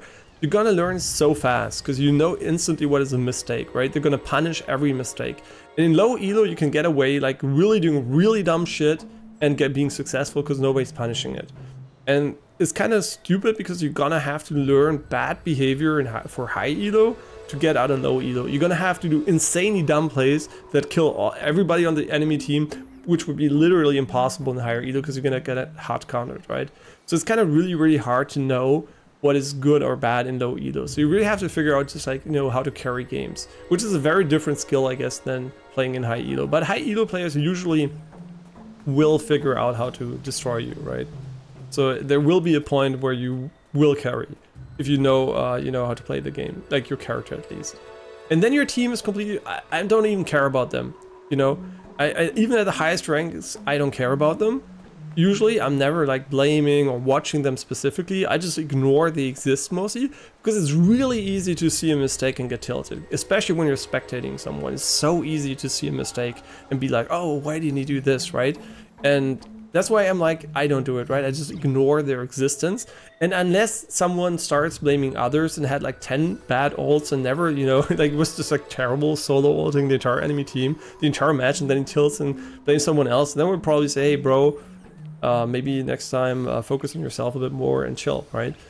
And yeah, I don't know, but it's really not about your teammates, right? You're not playing Marvel Rivals at that point, and even later, it's always about what you do, right? Just optimize your effectiveness in the match. And getting tilted that players can play the game in low elo is irrelevant because they are by definition in low elo, right? They don't know how to play the game. That's why they're in low elo in general, right? The vast amount of, there are exceptions obviously, but the vast amount of people in low elo usually are either smurfs that shit on people, or like people, the super majority is people that literally don't play the game enough, don't have a good setup, they don't care, right? And now you could say, why are they in ranked? But they're in ranked and they are ranked, right? They're playing ranked and they care a little bit maybe, but they don't have what it takes to go higher. And that could just be specs, right? Some people are terrible laptops playing with 30 FPS, right? They could never compete even if they were good enough, right?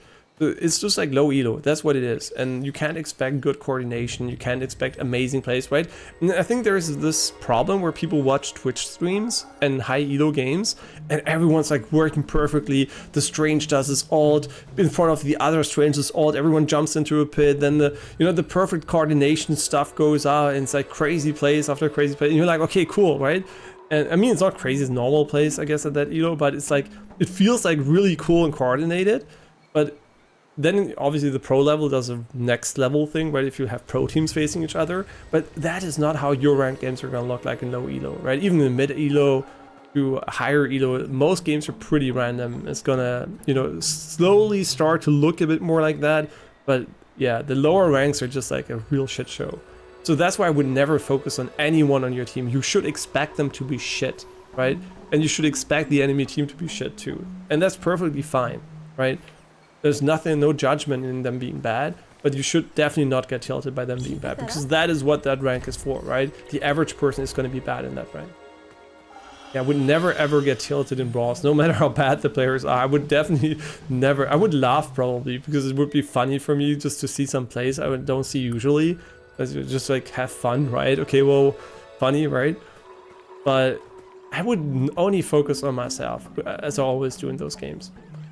And only very rarely, like I said, you can tilt the living shit out of me. If you fuck up 10 times and then you start blaming the wrong people and you're very insistent about it, then I will get annoyed.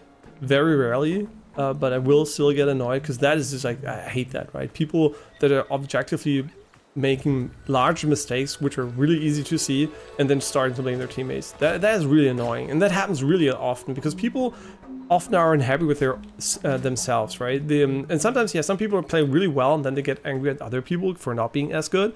But on average, I think a lot of people get tilted because they feel like they're trying hardest, but maybe not performing as well as they would have hoped for, and then you scapegoat people, right? But usually it's a team diff, and on average, in high elo, it's a team diff, right? It's one player can very rarely completely unbalance the match. It's very, very rare, right? So yeah, in lower elo, obviously one smurf can completely ruin your match, but that's just how it is, right? Yeah, that's pretty unfortunate. That's why I don't smurf. I don't like that at all. I think it's really, really unfair towards the other players. But I do get it, right? The queue times are getting long, and I kind of... Yeah, sometimes I kind of get it. Just waiting for too long. But I don't stack, so it's fine. And the land was once in perfect balance. It looks pretty much in perfect balance to me now, to be honest. Like all things, the mountain shrine follows a natural cycle. One that our village struggled to understand. As the shrine's power began to fade, a devastating famine struck our village. Taro lost his parents, and he was left to take care of Benny and Saya.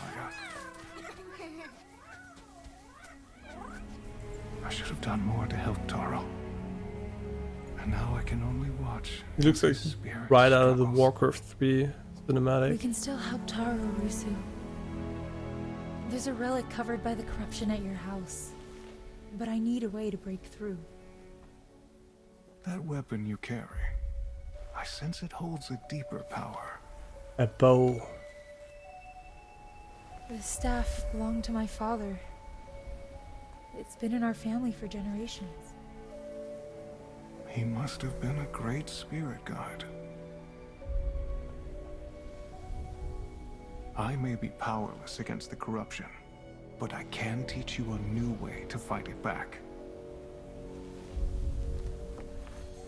It's like really new, a bow. For a trained archer, the bow is simply an extension of the body.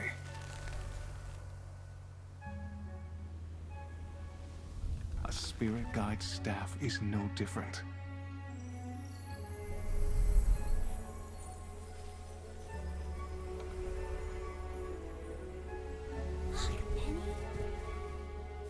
Yeah, unfortunately pre-rendered. Wish it was in engine. Energy of the mountain. I mean, in real time. It is technically in engine. Draw on its power.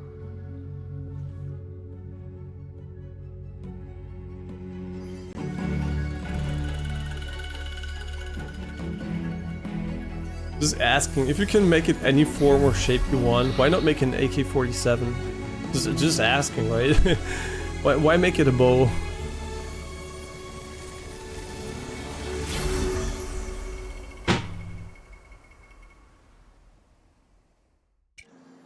Try using your bow on these targets.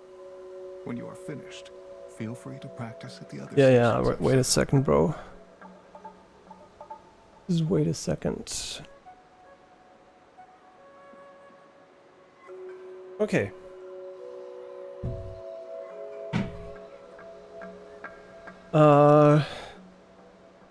Okay, sorry, I'm gonna read your messages now during the cutscenes. I try to wait.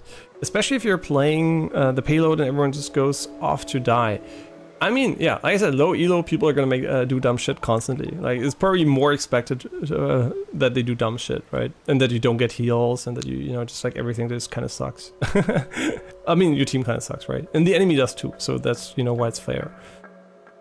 Was all the way to Grandmaster and kept losing 30 games in a row because my entire team would run off and die instead of keeping point. But I meant at a point when you are then a high elo and your teammates should at least... Okay, when you're a high elo now, of course, if you're not in bronze anymore, obviously. Yeah, but even then, you know, you should never expect anyone else than yourself to do anything, right?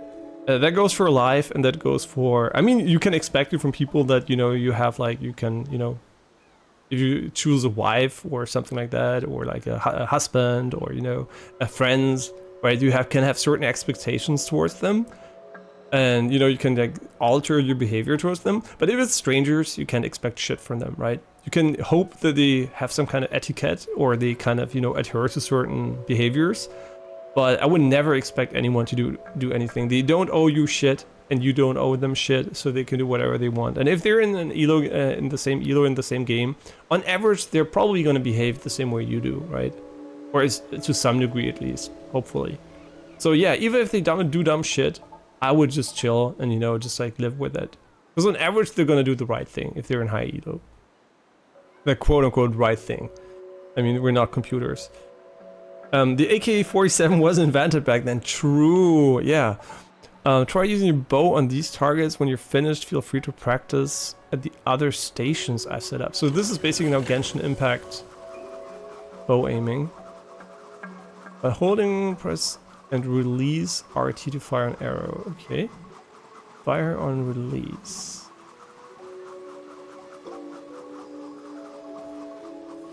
Okay, that makes sense.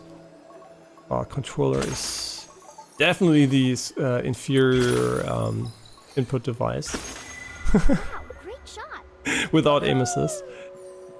Yo, we have like a cool logo here.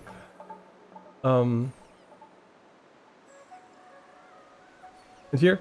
And you mainstream Spider-Man, Bucky, and Luna Snow. I usually play characters that typically pick off the non-tanks, and when I do all I can, and all the non-tanks are constantly dead, and my teammates can't kill no one, I start to get annoyed. Yeah, but you shouldn't get annoyed, right? That's my advice for you, is don't get annoyed. I mean, it's hard, I know, but that's the best you can do, because you're gonna perform the best if you're not annoyed. Unless you're a person that kind of goes into rage mode and then just outperforms or something. But usually the healthy way to play is just like to, you know, not tilt and enjoy your game and focus on yourself instead of your teammates. Even though it's a teammate, right, you do have to coordinate with them, right? The coordination has to be there, but you don't have to focus on their mistakes, right? Or good plays for that mean. You just have to look for what they're doing and adapt, right?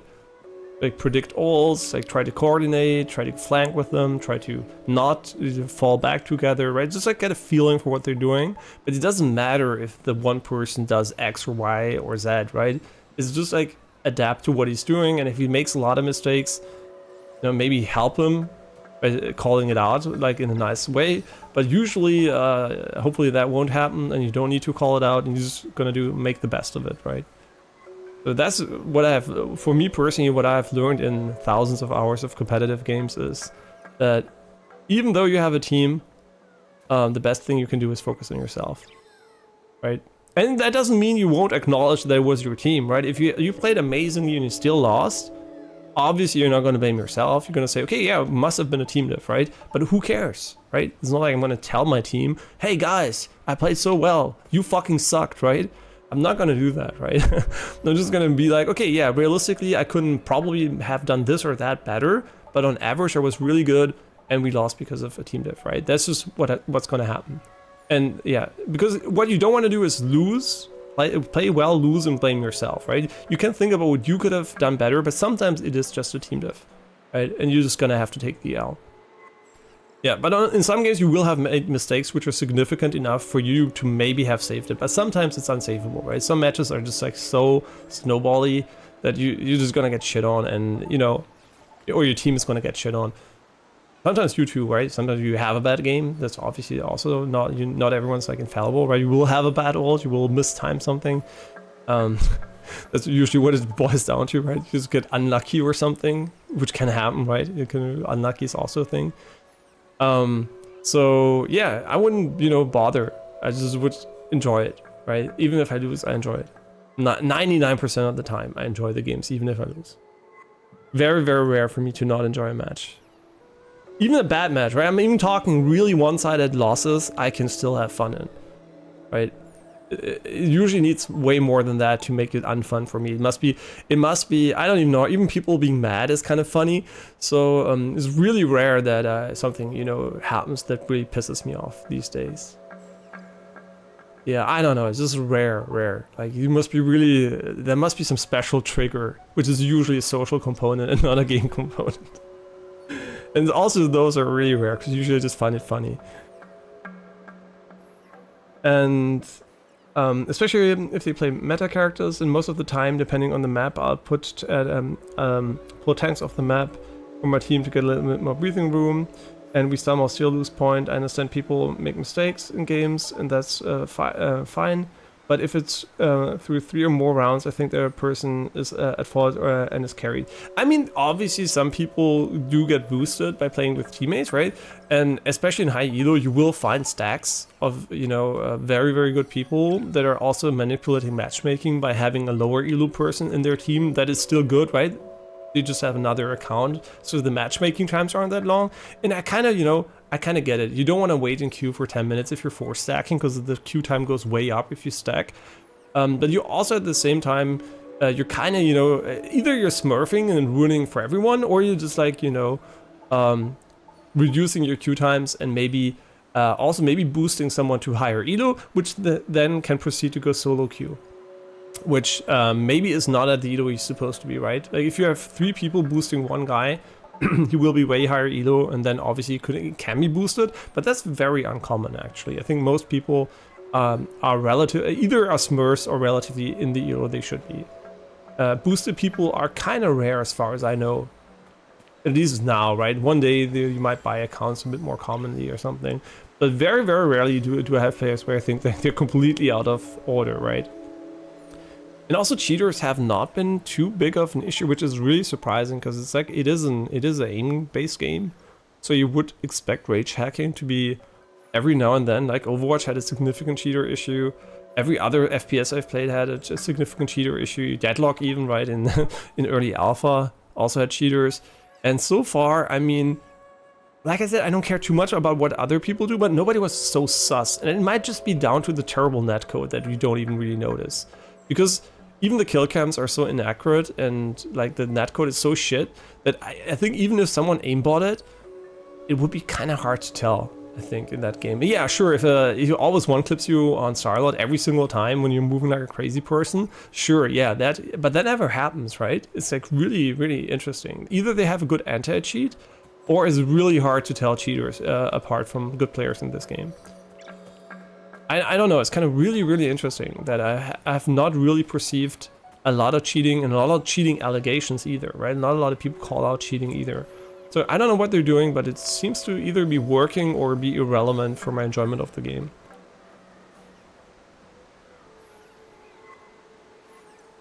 I mean, I play the same if I'm mad or not. I doubt that. Most people don't play the same if they're emotionally affected.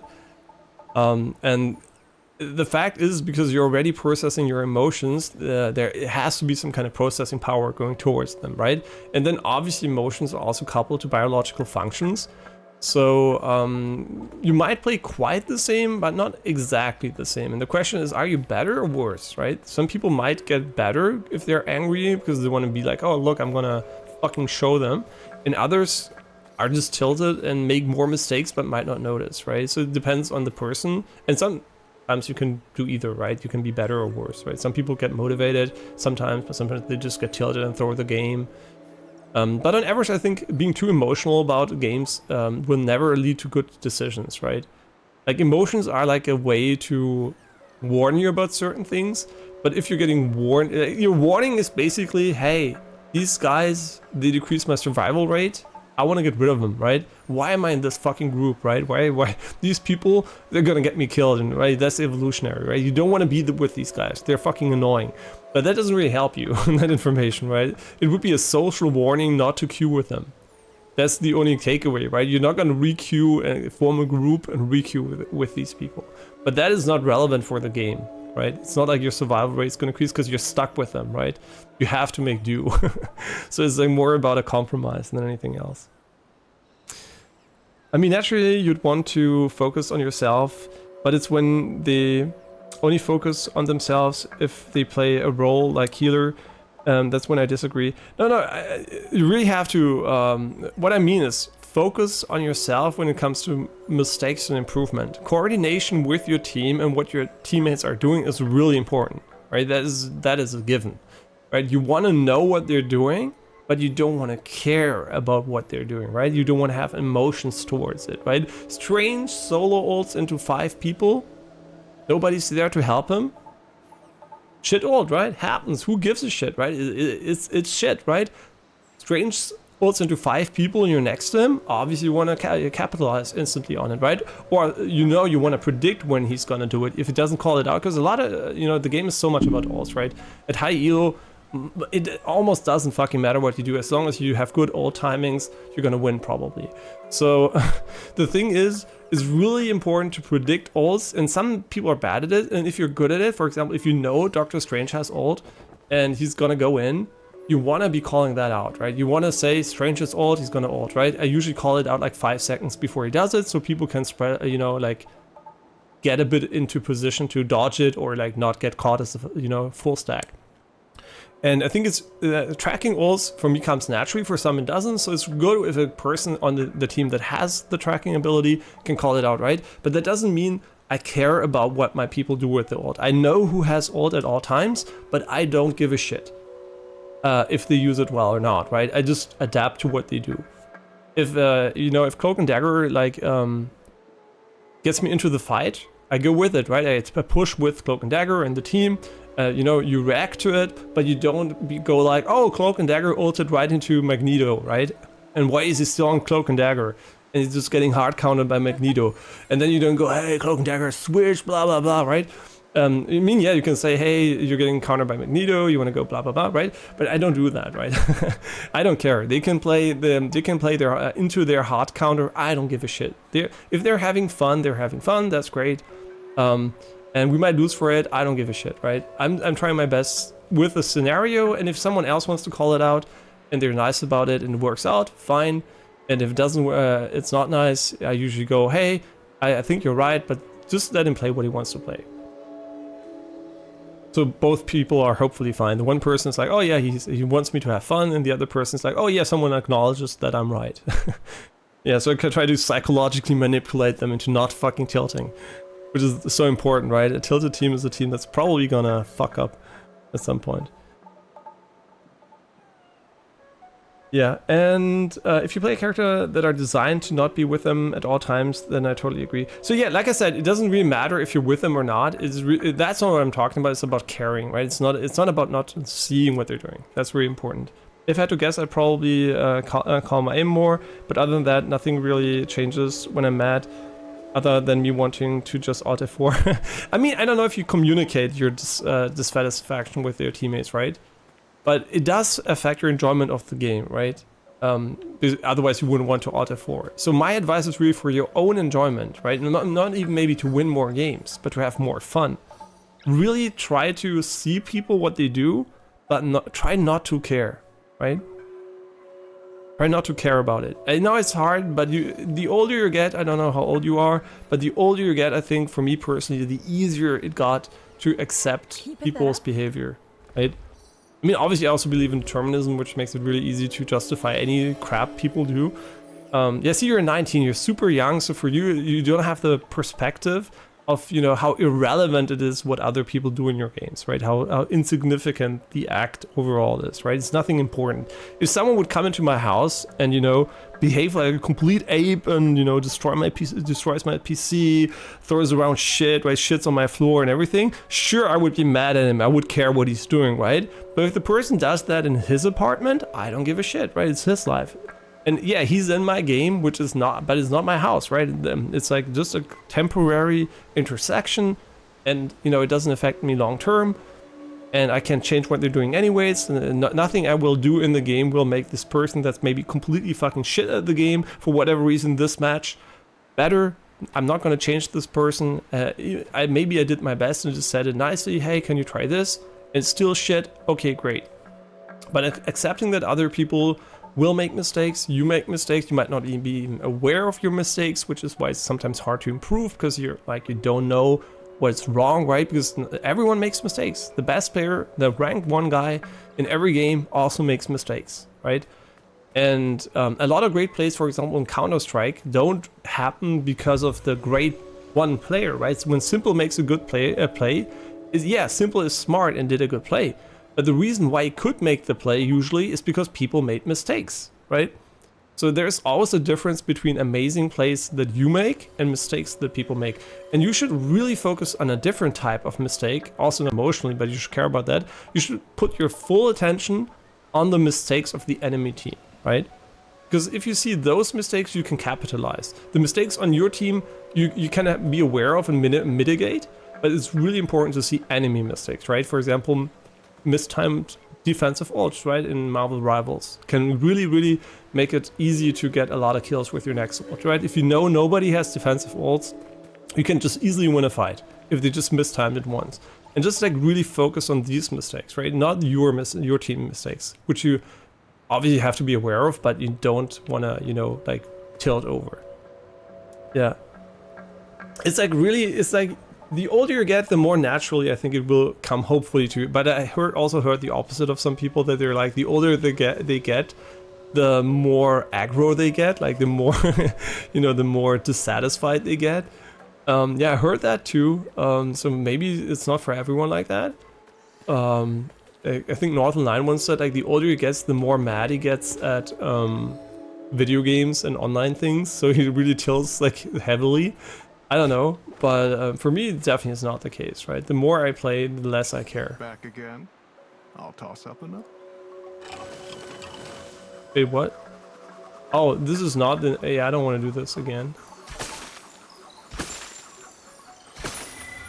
Your bow is awesome.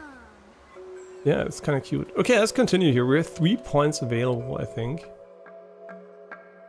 No, I don't know what that means. What does that mean? Oh, it's the number of arrows we have. That's cool.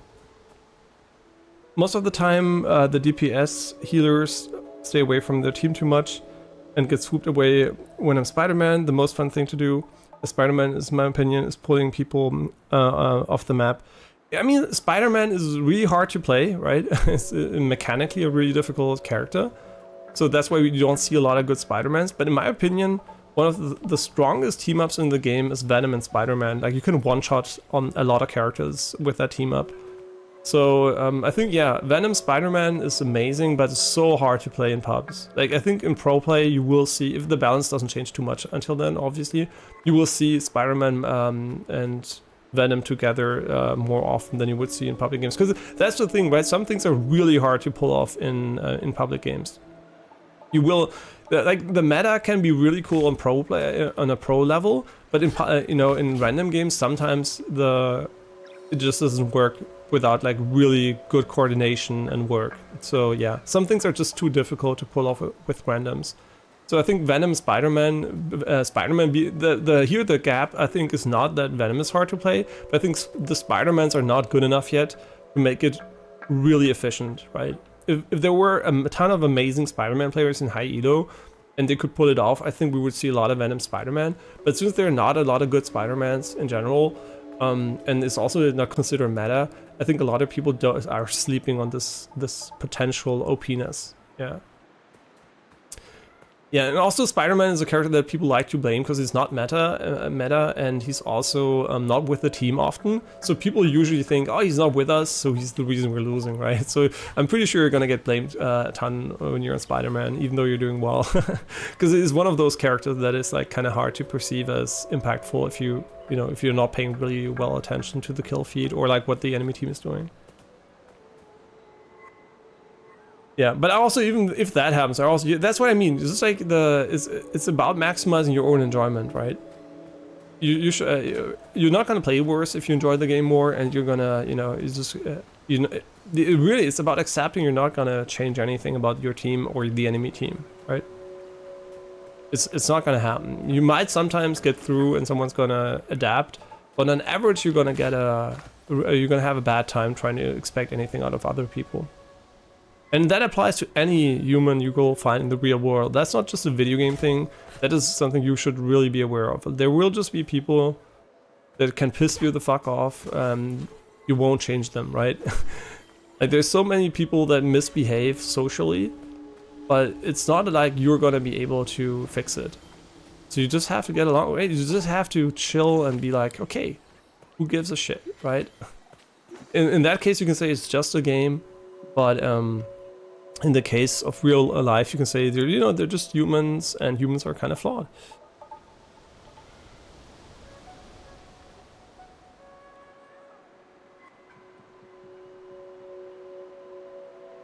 Yeah, I never played Spider-Man myself, by the way, so I just know what he can do visually from that applies, like I said, that applies to almost every character in the game. I have not touched most characters. I just know all their abilities from playing against them or with them, right?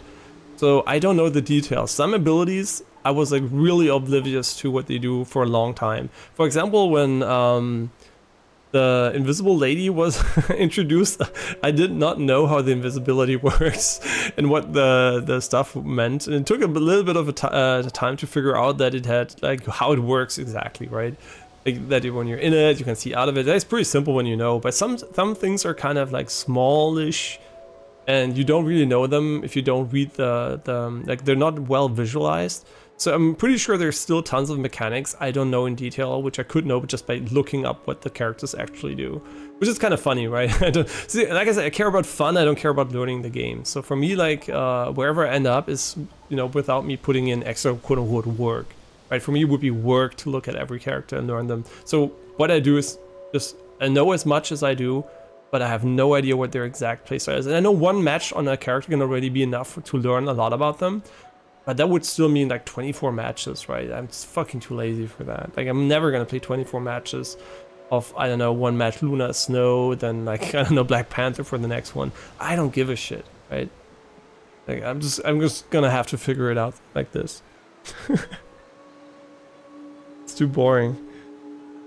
I did that in Overwatch though. In Overwatch I played every single character multiple times to learn them, and I will never do that again in my life in any game. I don't care enough for that, to be honest.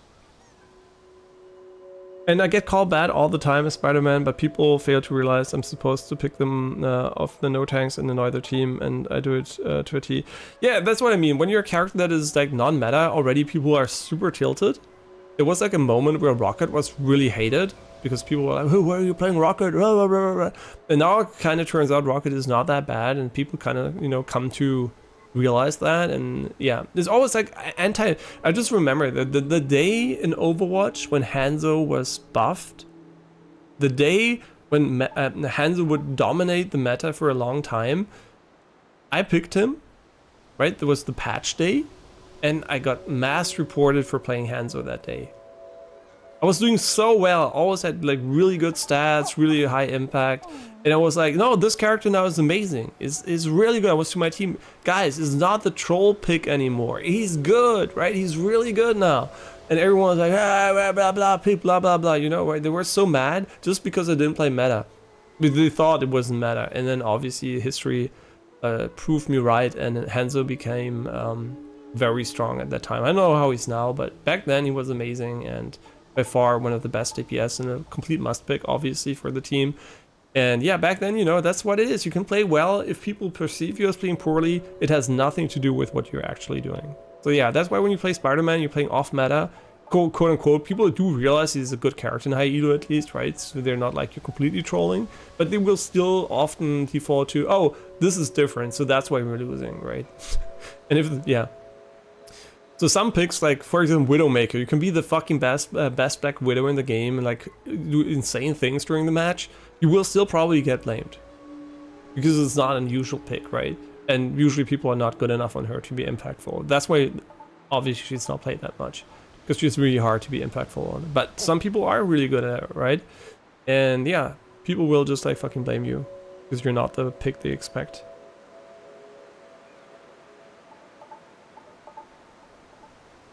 Usually when I'm Spider-Man and get called bad, I almost always have more everything than the person calling me bad. Yeah, that's what I mean. It's not about, there's no relevance to that, right? That's why I mean, I don't care what people say unless it's factual, right? If someone says, hey, bitch, you fucked up so hard XYZ, and I'm like, oh yeah, that's true. Then I say, yeah, you're right. I did, right? I don't go, hey, no, I didn't.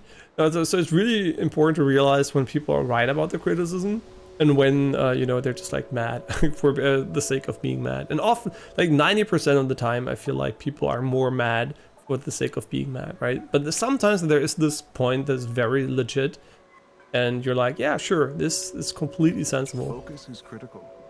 Fully draw the bow, and your arrows will be more powerful. Hold the lever to drop the targets. See if you can hit them before they reset. Huh? What lever? Oh, this one. Yeah, sorry for not playing the game too much, but it's the first time we stream in a long time, so I'm kind of out of focus because I also want to do casual shit. Man, we're never gonna beat the game at this pace, though. I'm not new to competitive team-based games. I've got no GM where every character in Overwatch. My main Overwatch was Junkrat and McCree. Yeah, the thing is, right, that a lot of people that are good at games also get really mad at other people. So I do see that often, right? A lot of people, because they notice small mistakes way more, and they're like they think they know way more what they want to see. There's a higher level of expectation, and I kind of get the feeling that there is no place on the elo ladder where people will not blame each other. But I think in higher elo, people will be more convinced that they're right about some things, right? So they will be very, very easy to tilt sometimes compared to a person that really doesn't know what they're doing, right? When you go in brawls and you say someone, you're bad, they're gonna say, no, you're bad. But in high elo, they will try to make an elaborate argument about why you are bad, and they might have some truth to this, right? Or they might be wrong in other ways. So it's kind of really interesting, that dynamic. But the thing is, it's just like a skill, I guess, to get used to not caring. I think it's the number going up and down that makes people tilt more. I don't know.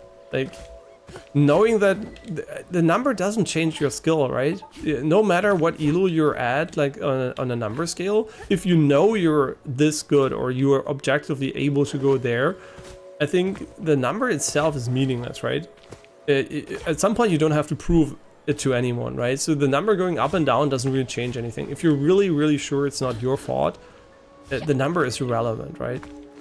It just, I mean, yeah, it's relevant so far that you're not high in coping, right? If you're in bronze for 10 years and you're never getting out of bronze, obviously you're like shitting yourself that you're like higher than bronze, right? Like after 10 years, there's something, obviously the factor is probably you at this point, right?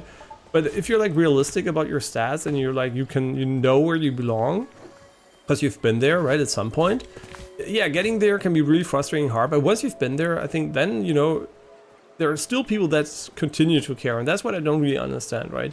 Because you've proven to yourself that you're good enough, and you have the stats to back it up, and then you can lose or win, it doesn't really matter, right? Because you know what you're doing. So at some point, it's like not guessing anymore and hoping that you're good enough, because some people just don't know where they will end up, right? It's like they have like this, oh, I want to go as high as I can, right? But yeah, that's nice, right? But at the same time, it also makes you annoyed at losing and winning. So really caring too much about that, I think, really kills the enjoyment for a lot of people. Because statistically speaking, most people will not be high rank, even if they spend a fuck ton of time on the game, right? It's just the way it is, right? It's like how the bell curve is distributed. High elo in the elo system is always very limited, and you will never achieve, probably statistically speaking, most people will never achieve a high rank in an online game, right? That's just how statistics work in high ranks, right? Unless the high rank is like inflationary, like in Apex Legends or something, yeah, nobody, you won't get a high rank, right? And that's why it's not important what that number says. It's important about what you know, what you feel when you play the game.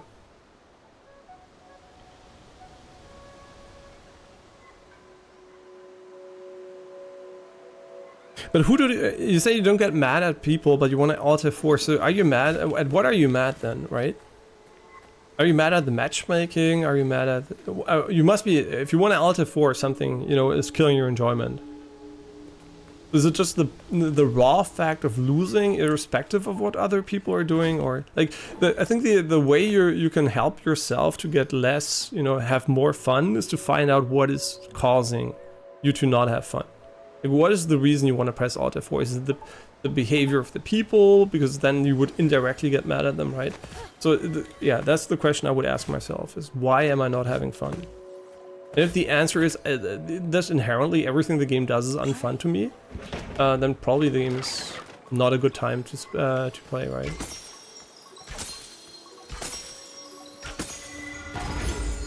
Wow, great shot. It is like Genshin Impact. Okay, great. So now he TP'd to another section. Maybe over here.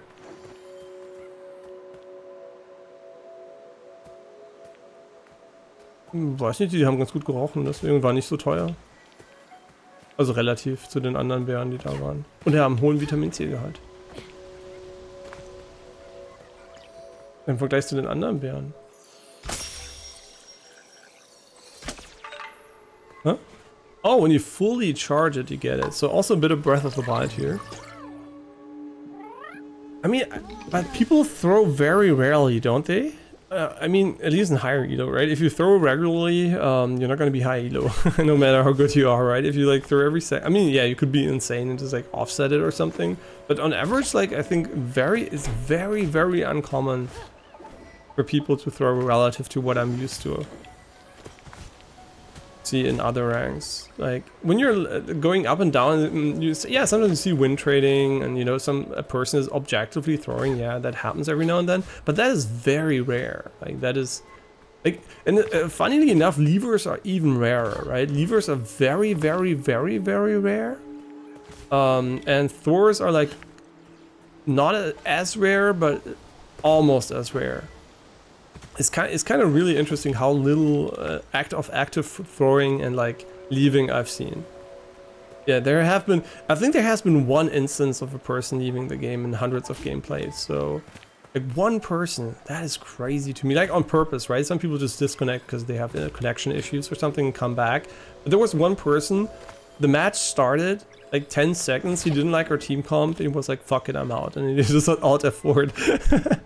And we were all like, kick W. Because obviously the match was cancelled, right? It was really funny. That was the only person that ever forcefully disconnected from a game as far as I was aware of. And there also are almost no disconnects in general. Like they're permanent. And the matchmaking, I think, you know, you just have to trust the matchmaking, because I think the one reason why you might see a lot of people that are kind of worse than you might expect is because maybe they're flexing for you, right? Because some people are not that good at, wait, did it? See, that was pretty cool. Okay. Yeah, some people flex because you are in a certain character, or other people are there, and it's not their main role, right?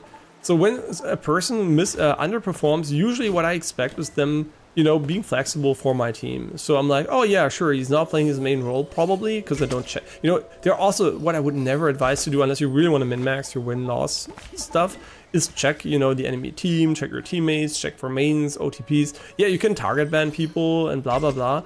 But the thing is, I would probably not do that because at the end of the day, what you're doing is like, you know, you're trying to find an excuse for a behavior that has no real relevance in your match, right? Yeah, you can, unless you're a flex player and you want to flex to maximize what your team is good at, right? If you see, oh, this guy's insane at Storm, let's try to get Storm not banned and him pick it, and I'm going to pick Thor for him, right? So yeah, that you can do that, obviously. But I still think for the average, you know, non-impactful, non-flex player, you know, you should just like expect your team to perform sometimes badly because they are gonna flex maybe for you or something, right? I mean, I'm like a very egoistical OTP, and people have been very, very nice to always flex for me, right? Like in literally every match, someone has probably to flex for me unless like it's really lucky and we have like the perfect composition. Wait, can you do air floating? Oh, that's cool. That's really cool. I don't know why you didn't let go, but... Oh, that's kind of nice. And now they eat it and... oh, that's funny, but where's the other one? Did it drop down? Oh no, there it is. Not having a team that I know how everyone plays has always been annoying to me because solo queuing is cancer. I don't... I know a lot of people say that, and only solo queue in that game specifically. I don't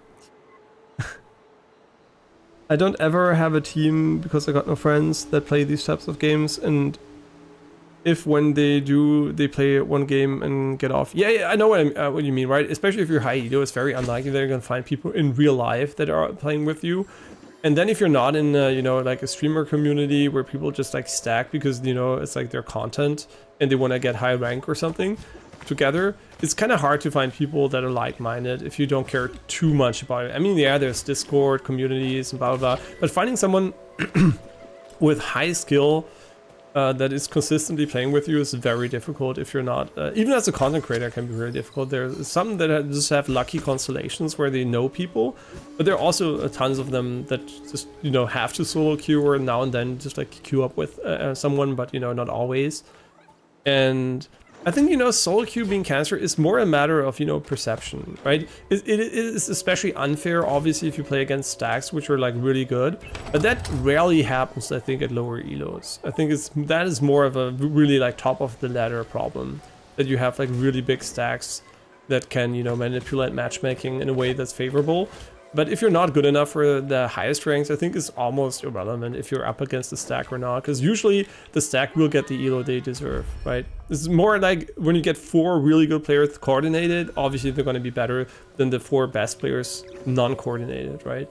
So yeah, that's where I think it really comes into play and becomes a bit more of a problem. But that's for like a few hundred people, right? That doesn't affect the majority of players. But yeah, solo queue otherwise, obviously, yeah, it's pure, it is gambling, right? It's like a casino. I view it as a roguelite, right? Every match you play, you're gonna get random stuff happening. And I kind of enjoy that, right? It's kind of fun. It's kind of fun not to know what your team's gonna do. I enjoy that part, right? Not knowing who's gonna be insane, who's gonna be insanely bad, right? It's just like really, really enjoyable to me. Okay, did I do the challenge for you? Seems like you've mastered this exercise. Did I?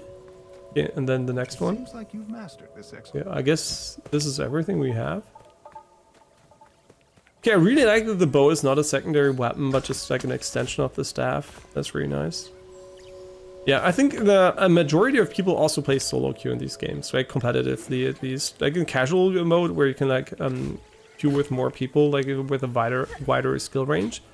But yeah, and for me personally, I like solo queue more than stacking, unless it's like playing with friends. But friends is usually casually, right? I don't have a lot of friends, which are... I do have some that are high elo in games, but not necessarily the same games. And also, I still enjoy playing alone a lot. I don't know why, what it is, but for whatever reason, being alone... Oh, they can just TP.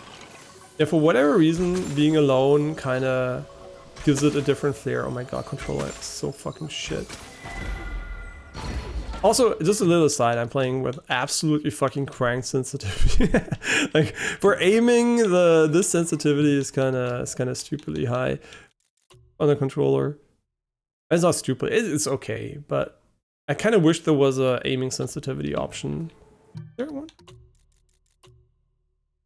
No. So yeah, it's pretty fast. Thank God, by the way. I really hate when games are slow like Genshin Impact, where you can't move anything.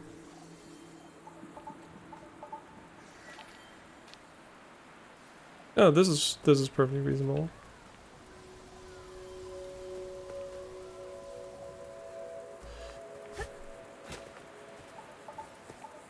Yeah, no, that's perfectly fine. I just do a timing thing where like roughly try to get the same sensitivity across like controller games, but since there's like an acceleration curve, it's not very comparable, unfortunately. Here, you'll need to make every shot count. Destroy all the targets to progress. There are 3 difficulties. Ah, okay, so I have to do it 3 times. Man, the game is so pretty though. Yeah, but I guess some people are envious of their team experience, right? Some people just like that and wish they had it too. And back in the day, I even sometimes played with Kragi, who now plays. Well, I mean, didn't now it doesn't play, but he did play. I don't know if they're still playing at the moment, but they did play a lot of like Sinatra, Defran, and him.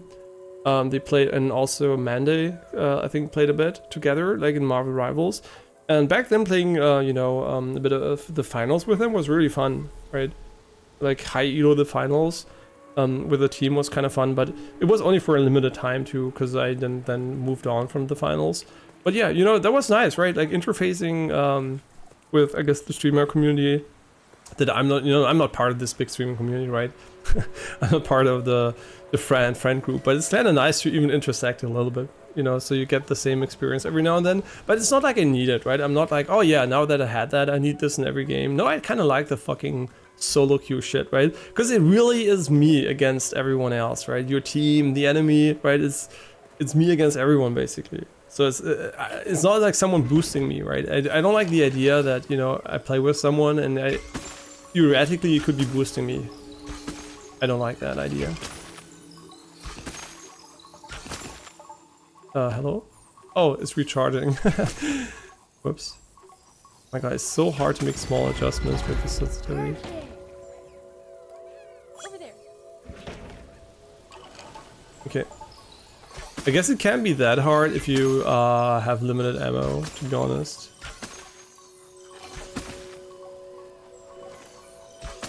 Like, I'm waiting on the ammo, I'm not waiting on the targets, so... How much time?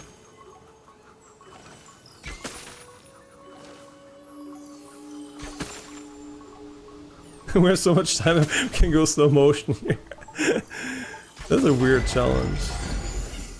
But I did play Genshin Impact, so I'm just kidding. My raw aiming at the stationary target skill is... Fire. Okay, did we do it? Choose your shots wisely. Wait, but are we done? Oh, we're done. Wait, this is just level 1 again, right?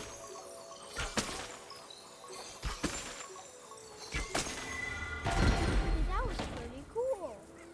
Yeah, are we done? Choose your shots Okay, I guess we're wisely. done. He's not gonna tell us anything different.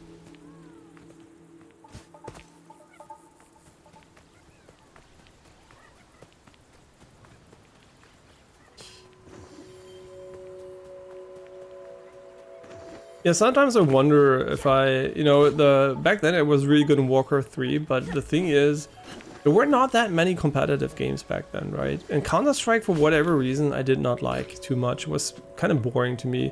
I mean, I guess it was, compared to Warcraft 3, was so simple. I know that Counter-Strike is not the most simple FPS or anything.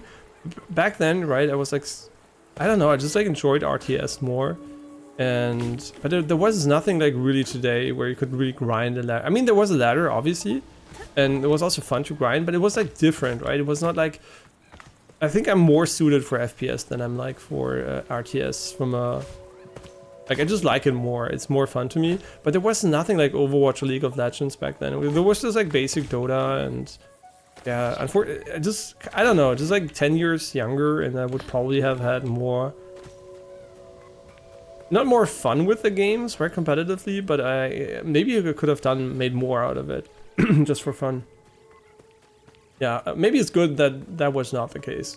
Yeah, maybe I would have gotten sucked in, and I don't know. I wonder if that would have been good or bad for me. I would assume it's bad for me, right? The younger you are, and the more you're exposed to that.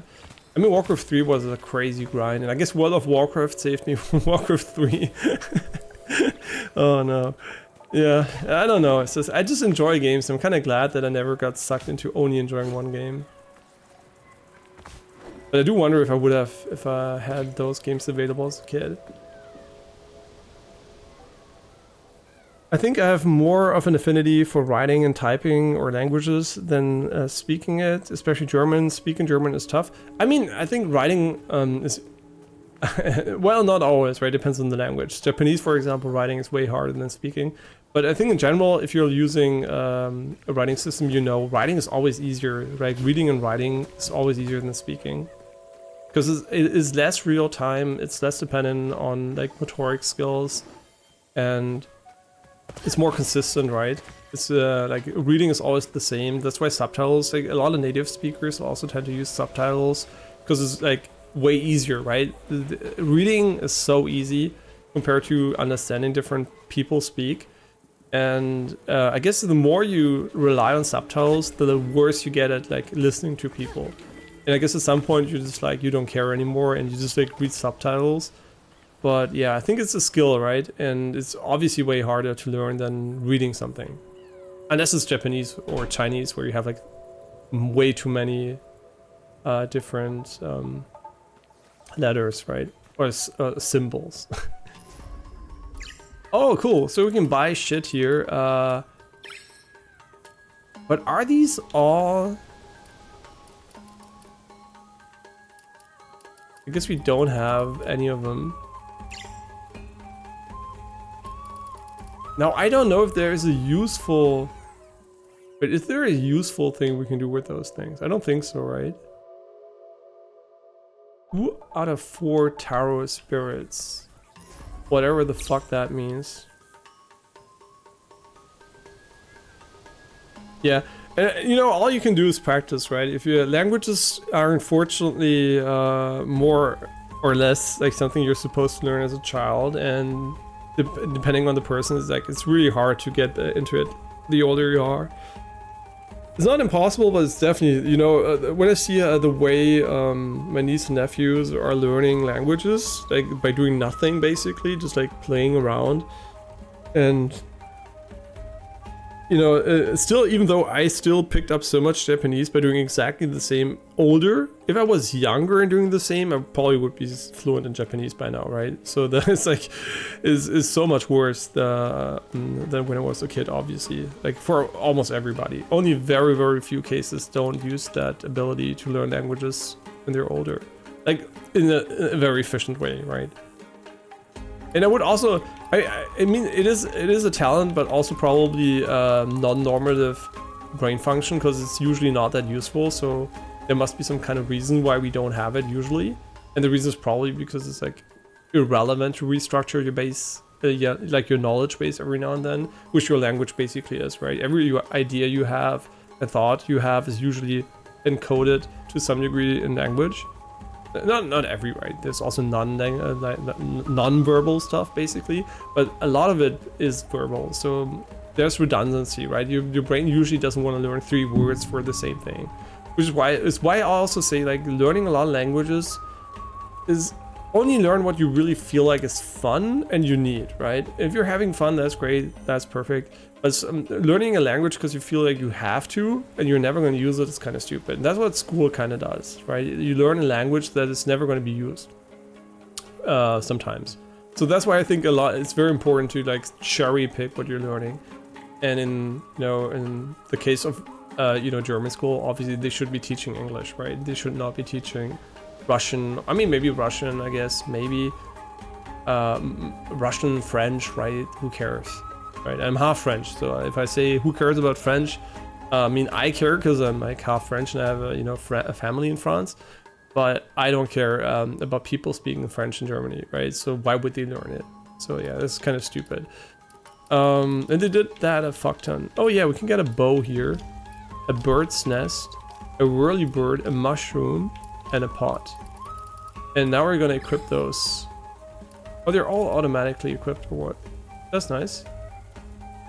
Yeah, I'm not gonna buy multiple ones of them because we're gonna find new hats maybe at some point, right?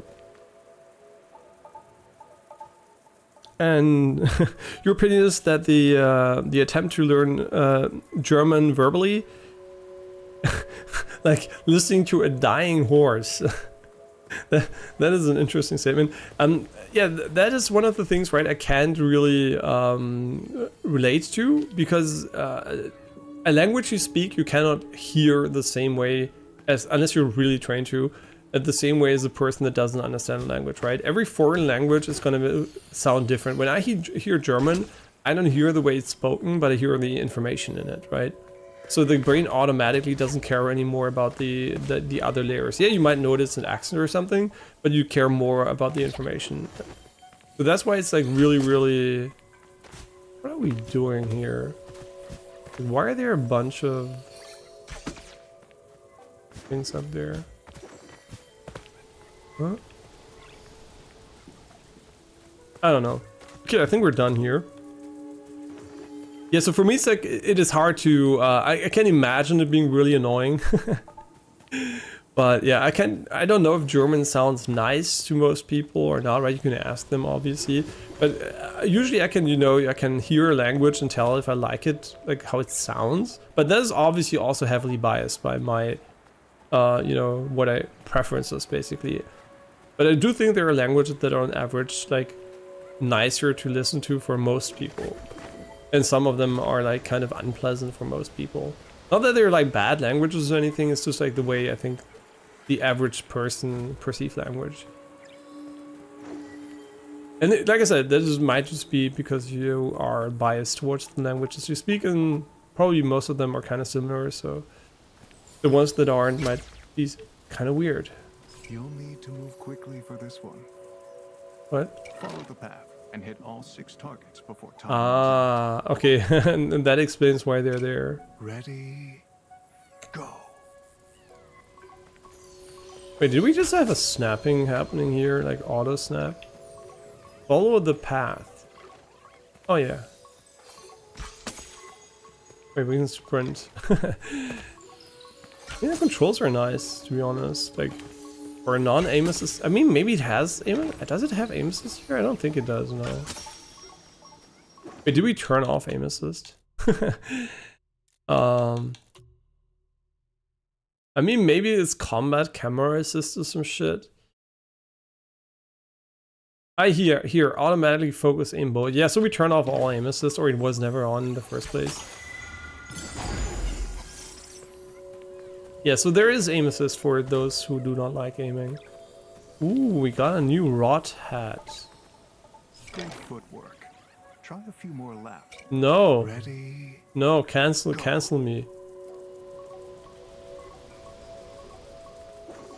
Do I have to? But I don't want to. You're losing time.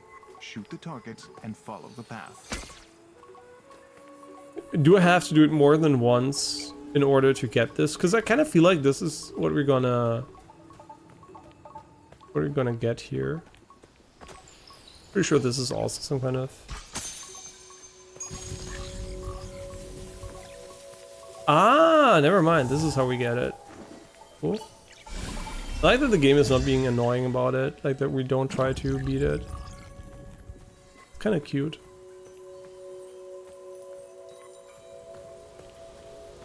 Ooh, what the fuck is going on with the frame times when I move the camera?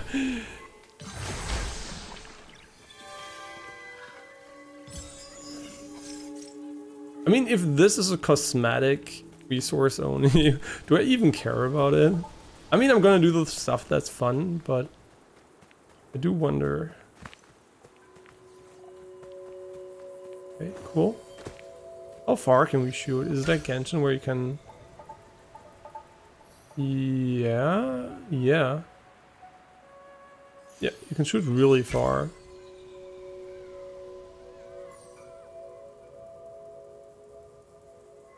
Oh my god, this is so far away though. Okay, we can shoot far, but also everything's really far away.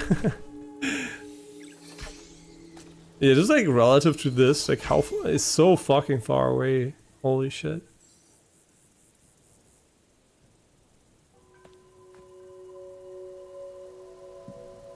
Down here, kind of nice. And I've only been learning for 2 weeks or so. I'd say I'm making good progress. And yeah, it's just hard to hear the different verbal sounds. It sounds good until they start screaming. Ah, Rammstein.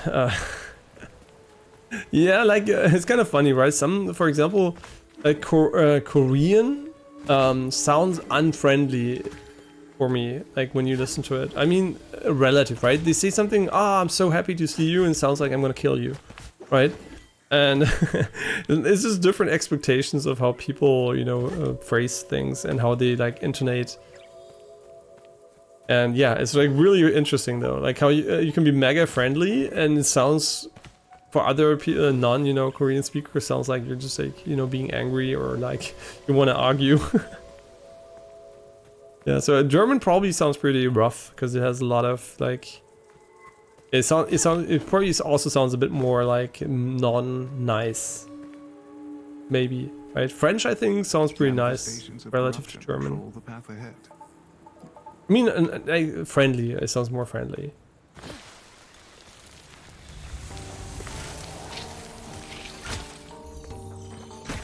Okay, now we're only gonna use the bow. Just kidding. I wonder, yeah, how is it gonna be integrated into combat? Ah, what? Okay, so there are enemies that are specifically designed around being shot. That's cool. But he's gonna TP. He's probably gonna TP to another tree. That's cool. Already better range combat than Elden Ring. Shots fired. Another one? I'm gonna TP there again.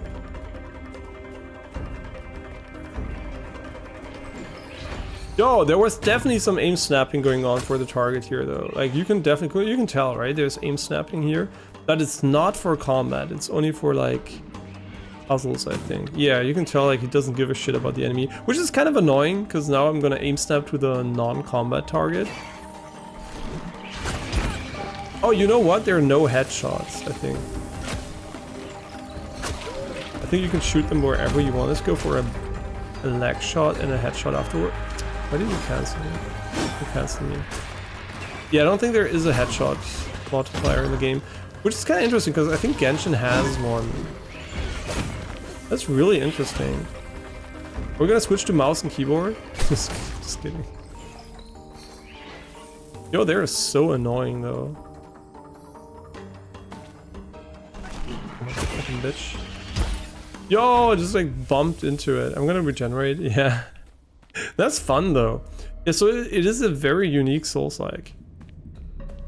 They're definitely not trying to copy paste Souls here. Can you pick that up?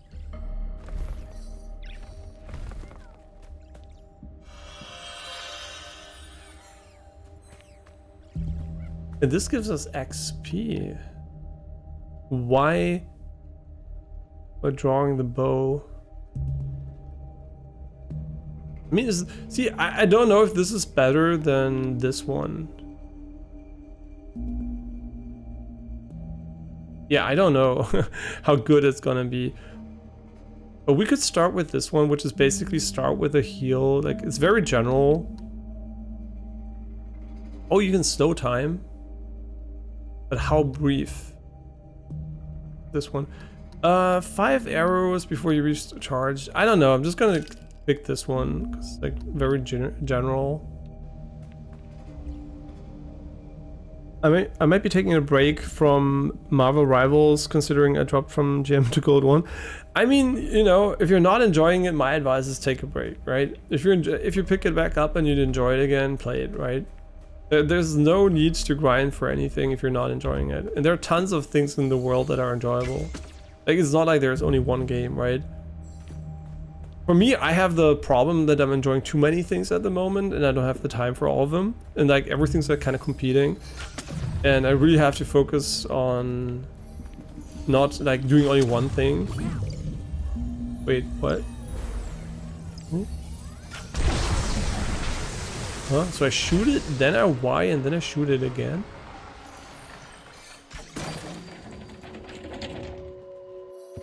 Yeah, that's my problem. It's not a real problem, right? The thing is, why is it motivating to know that you're never going to play all the games you enjoy? Because it makes it irrelevant, right? At some point you might have FOMO and be like, oh my god, I need to play this, I need to play that, I'm gonna miss out so much, blah blah blah. But the fact that you're just playing what you're enjoying when you want to play it, you know, is perfectly fine. I don't need to play every single good game. I'm pretty sure I would enjoy Dragon Age Veilguard, I would enjoy continuing Metaphor right now, I would enjoy playing Marvel Rivals, I would enjoy playing Witchfire, I would enjoy playing RoboQuest, I would enjoy playing Death Stranding probably, I would I would enjoy so many things right now, and I can only do one, right? And I won't ever do all of them, right? So it's really, really important to me that I just, you know, enjoy myself and this work and have a good time, irrespective of what I'm doing, right? When I go bouldering later, I will not be playing video games. Oh, wait, this is a grabbing mechanic? Rest here and center yourself to permanently increase your max HP? Yo, this game is sick so far.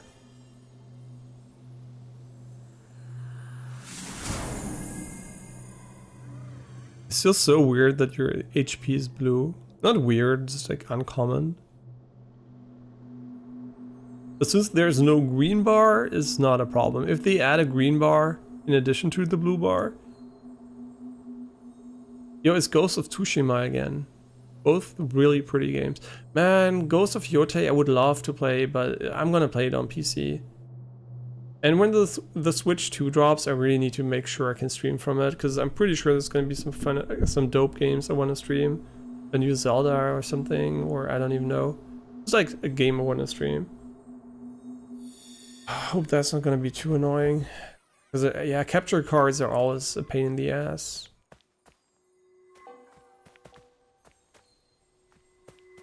Especially considering how good Nvidia cards are for capturing them from PC directly.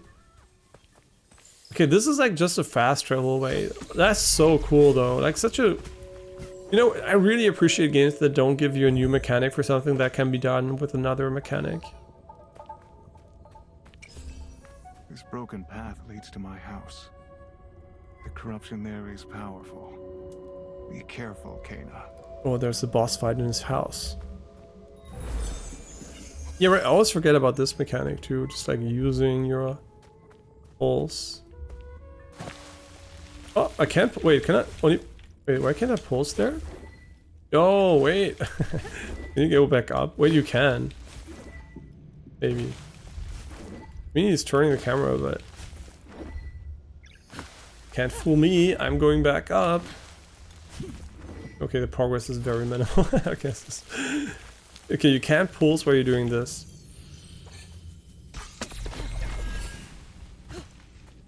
Ah, can I shoot them? Okay, there is slow motion mid-air, no matter what you do. So you don't need a skill for that.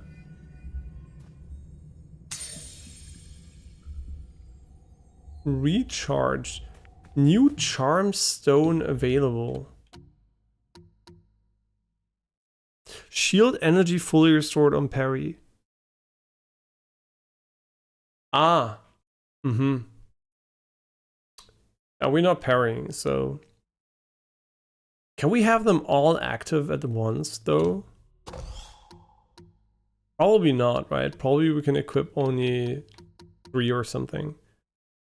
You probably just play a quick match until a few balance patches come out. I mean, yeah, sure, why not? Until it's a bit fresher, maybe, yeah. A game I enjoy that many others do not is War Thunder.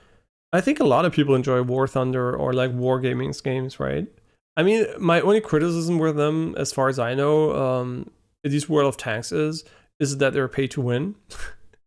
So I know it's not a very impactful pay to win for a lot of people, but they are pay to win. As long as they didn't remove gold ammo and stuff like that.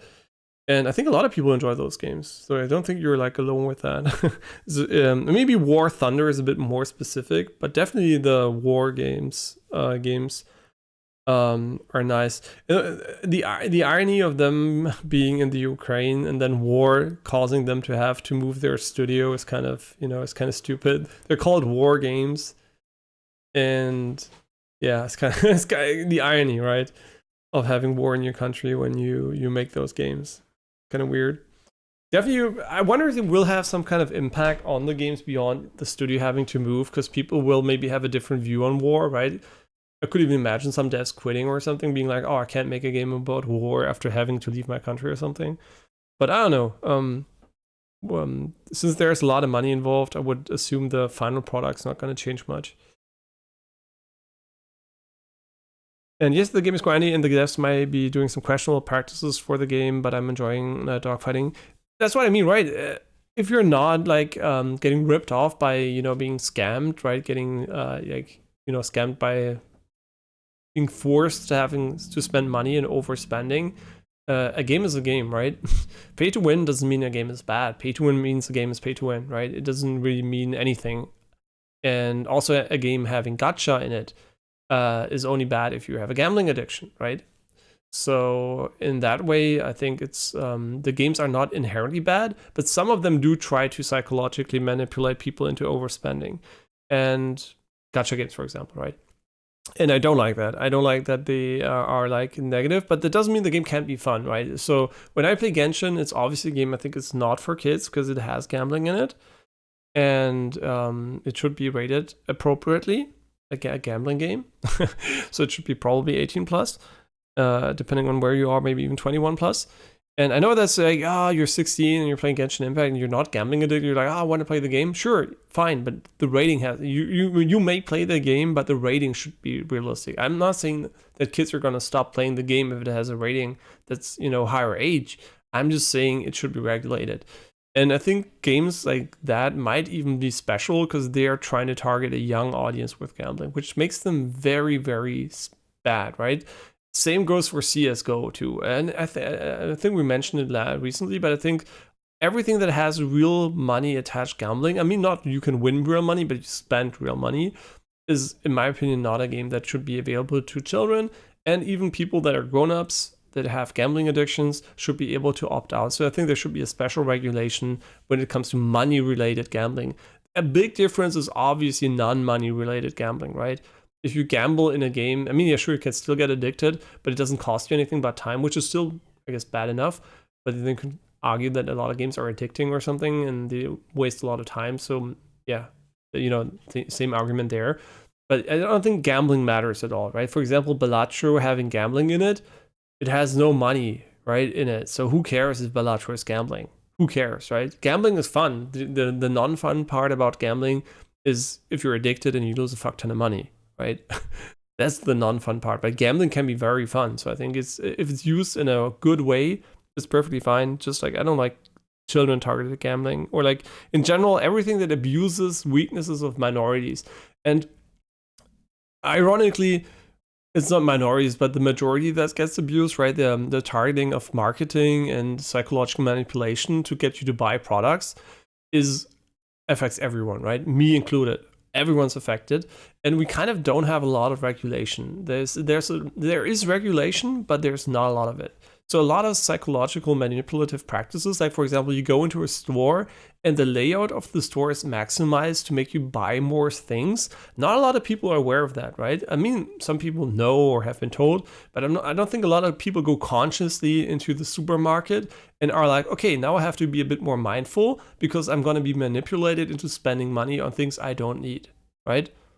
And that's a habit you just sometimes need to have, right? It's just like you go somewhere and it's gonna try to make you do something whenever it's like there's money involved, right? And that's really important to realize. And a lot of people are not mindful enough, and that's why it works, right? You can exploit it. And even if you know, you might still get exploited, right? And it's not even bad, right? If I get a good product and I'm happy and I get exploited, I don't give a shit, right? I just don't want to buy shit I don't need. Right? That's the important part. If you can get me the ad for the perfect product that will make me mega happy, go ahead, give it to me, right? But if you show me shit I don't need that I think I need then, and it doesn't make me happy, then I'm not happy. And I think I could pilot in real life if I was not afraid of heights. I mean, piloting in real life for me is unfortunately not possible. I mean, maybe these days, I don't know, but I have great eyesight, but I don't have, I have bad eyes, right? I have good retina, basically, good receptors, but bad, light, what do you call it? Like refraction or whatever you want to call it. Yeah, so I don't have good eyes for that, right? I can see very well, but only with aids. So yeah, that's not, was never an option for me doing any piloting or something like that. Yeah.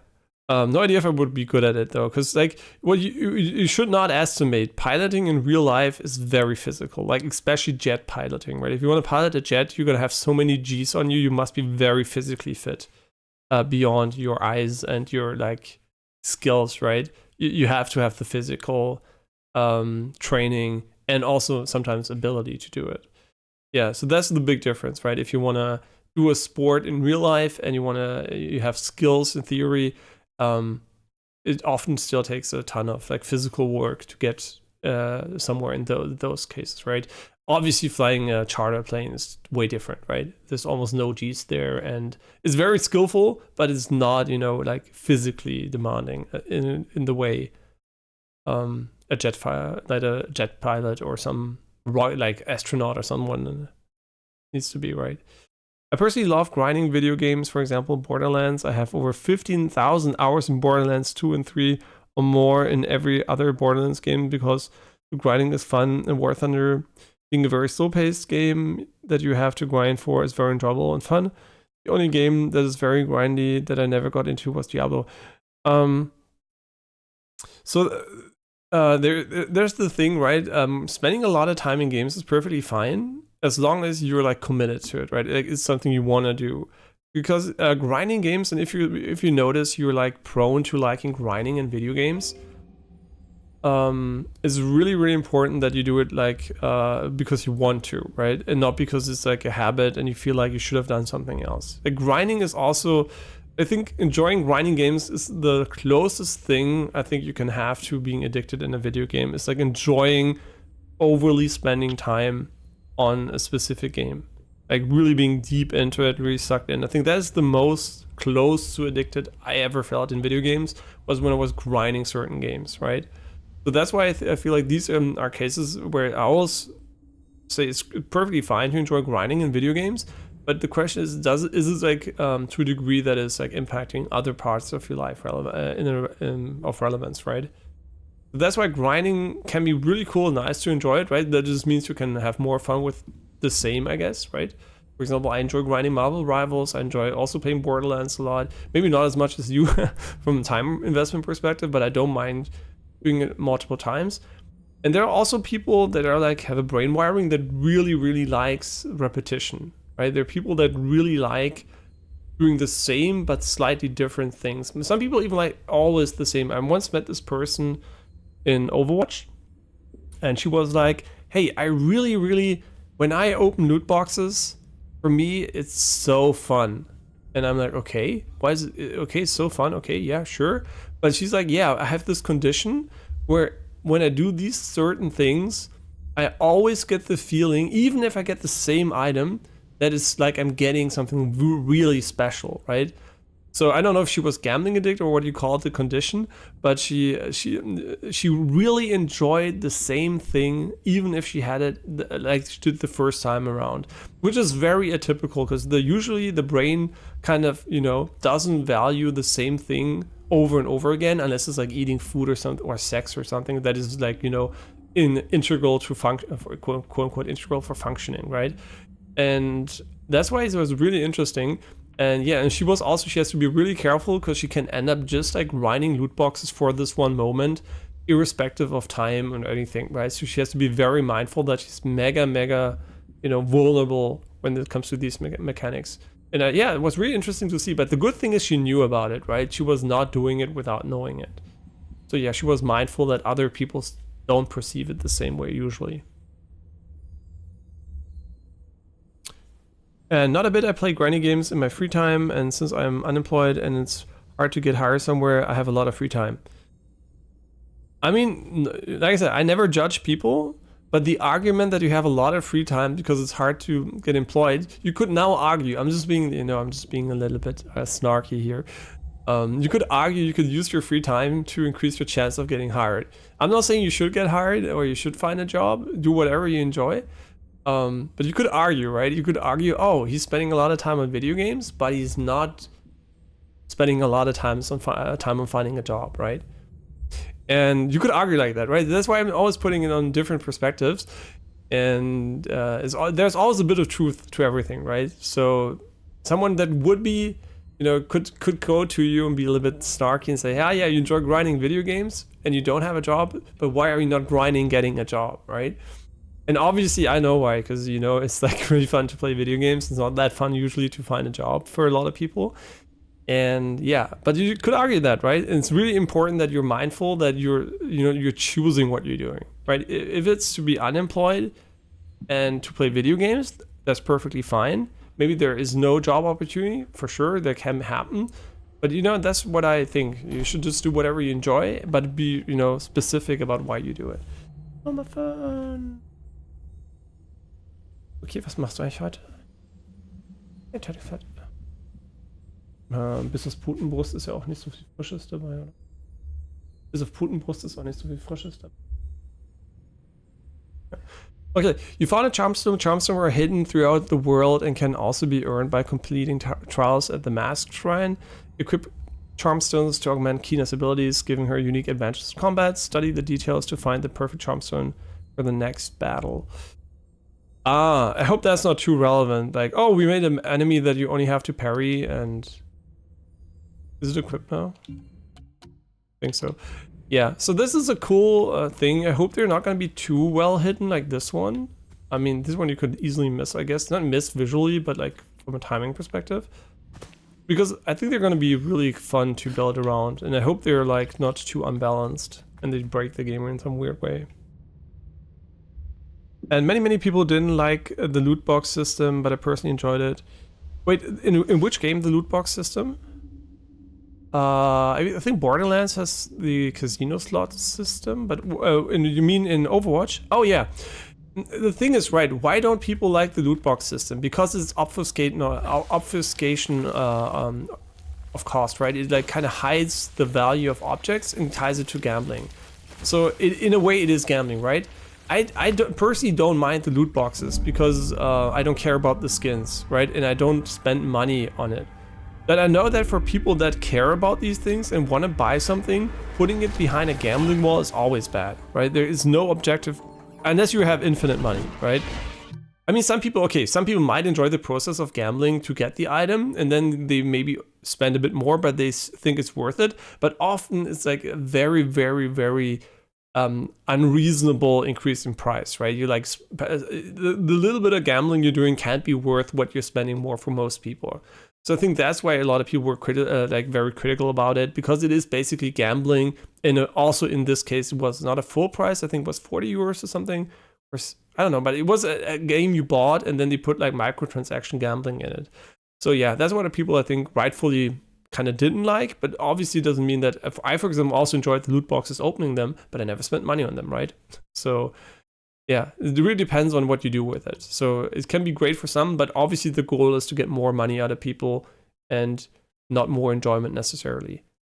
Or they want people to get addicted to grinding them and opening them something, right? So there's always a reason why these things are unfortunately implemented. Everything that has to do with money or like time components of stuff is usually very deliberately designed, right? Not a lot of games put in a very predatory mechanic or payment system because they didn't think about it. Oh yeah, I just thought it came naturally to me that we're going to put gambling in a children game, right? Oh yeah, it's just, why wouldn't you do that, right? why not put a spin of the wheel in front of everything you do in Forza Horizon and right? Why not put gambling in FIFA Ultimate Team and make it pay to win PvP, right? It's just random, right? I personally don't want to apply somewhere that's below $13 per hour, considering how expensive stuff is nowadays. And I still want money for myself and just to save money in general. I mean, the thing is, at the end of the day, time is also a commodity. So whatever you feel is the value you want to get, right, is perfectly okay to not go under it, unless you need to survive, right? Obviously. But I don't think there is merit in having something that you don't want to have if you don't need it. Okay, there are two of them, and they're kind of... Oh, they have slight AoEs. I kind of don't like that they don't jump, but that they TP. Oh my god. Oh my god, they have so much HP. I guess it's because I didn't fully charge it. Yeah, I can't say I really like the idea of them TPing away, because that makes it so that you can't really predict where they are. And it makes you overly reliant on looking around the entire time. If you know what I mean. And now I just have to guess where he's gonna spawn. What are the three here, probably? Yeah, wouldn't have liked them to just jump around instead of TPing. Yeah, this is kind of annoying. I mean, I'm not even saying it's bad or anything, I'm just saying it's not what I would have liked. They're kind of... The way they spawn in and out is definitely not my cup of tea.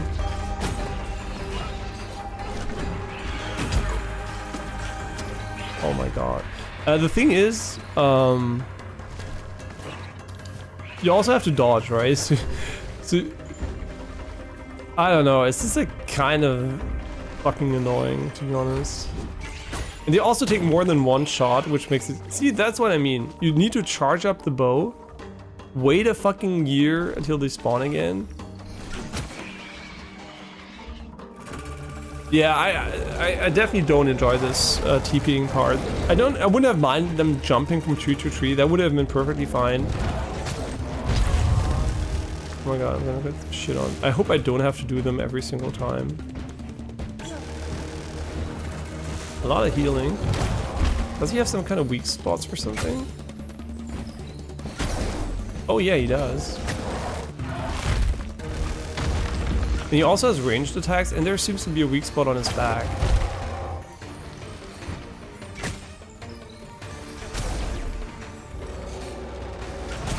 Oh, that's cool. So you can do a lot of damage right away.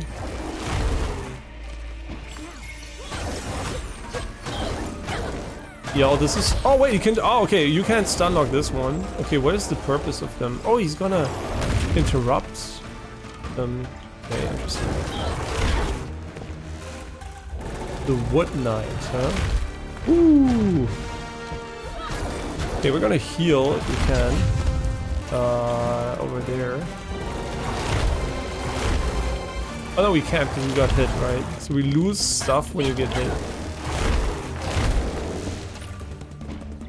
Oh my god, he's not doing it! Yeah, it's a bit clunky. Like, I'm not gonna lie. It's a bit clunky sometimes. Okay, he has like a 3-piece combo.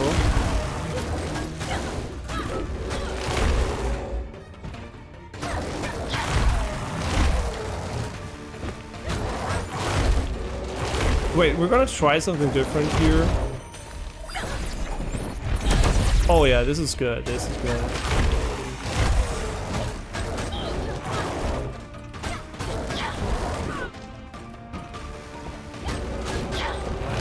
Oh my god. Okay, this is fucking fun. Woo, that was close. But mostly also because I fucking suck at targeting healing things. Okay, cool. Yeah, that fight was fun. I didn't like the jumping monkey part, and we also have fast camera at the moment, right? The camera is set up pretty quickly. The default camera must make this so annoying when the camera's like... would I ever stream Project Zombie? I mean, I would first have to play it, but if I would play it, I would definitely stream it, yeah. But since it's I think it's a very relatively complex and time-consuming game, I don't know when I will get around to it. And it's still in early access, right? Or am I like, I asked the same thing I think the last time, but I would definitely only play it once it's released, right? Because it's not one of those games where I think I would play early access and then come back for the release version, just because it's so time intense.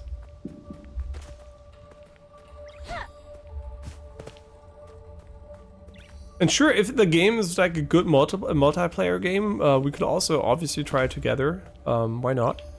I mean, it really depends on the type of game, right? Some games are just like prefer playing alone. Some games are perfectly fine together. And on stream, obviously, we do play a lot of games that are more single-player oriented, even if they have co-op mechanics in them.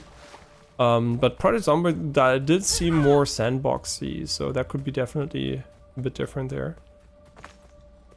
It is still early access, but it has... Yeah, I know. It's like... It seems like one of those very finished early access games from just what is in it, and also, you know... I don't know about the polish, but it seems like very, very big and evolved already. But still, for those games, I really tend to like the version 1.0 most. Because there are so many 1.0 versions of these games I haven't played yet. For example, I would also enjoy probably playing Satisfactory. or like Factorio again. And yeah, also one of those games that are just like way too time intensive for me to not bother with, but at the moment I just feel like I don't want to start such a game. I have too many shorter games I would play first. And Zombie would also fall into that category. Even if the version 1.0 was out right now I would probably not play it, but at some point I definitely feel like it could be interesting to try it out. It's just like, it's not a game I'm gonna pick up and play one day and it's gonna be like, oh yeah, I'm done, right? So that's why it's like, and a bit more, like it's a bit like Metaphor, right? I did postpone Metaphor so I could play some more games before I play Metaphor. Because Metaphor is long, for sure.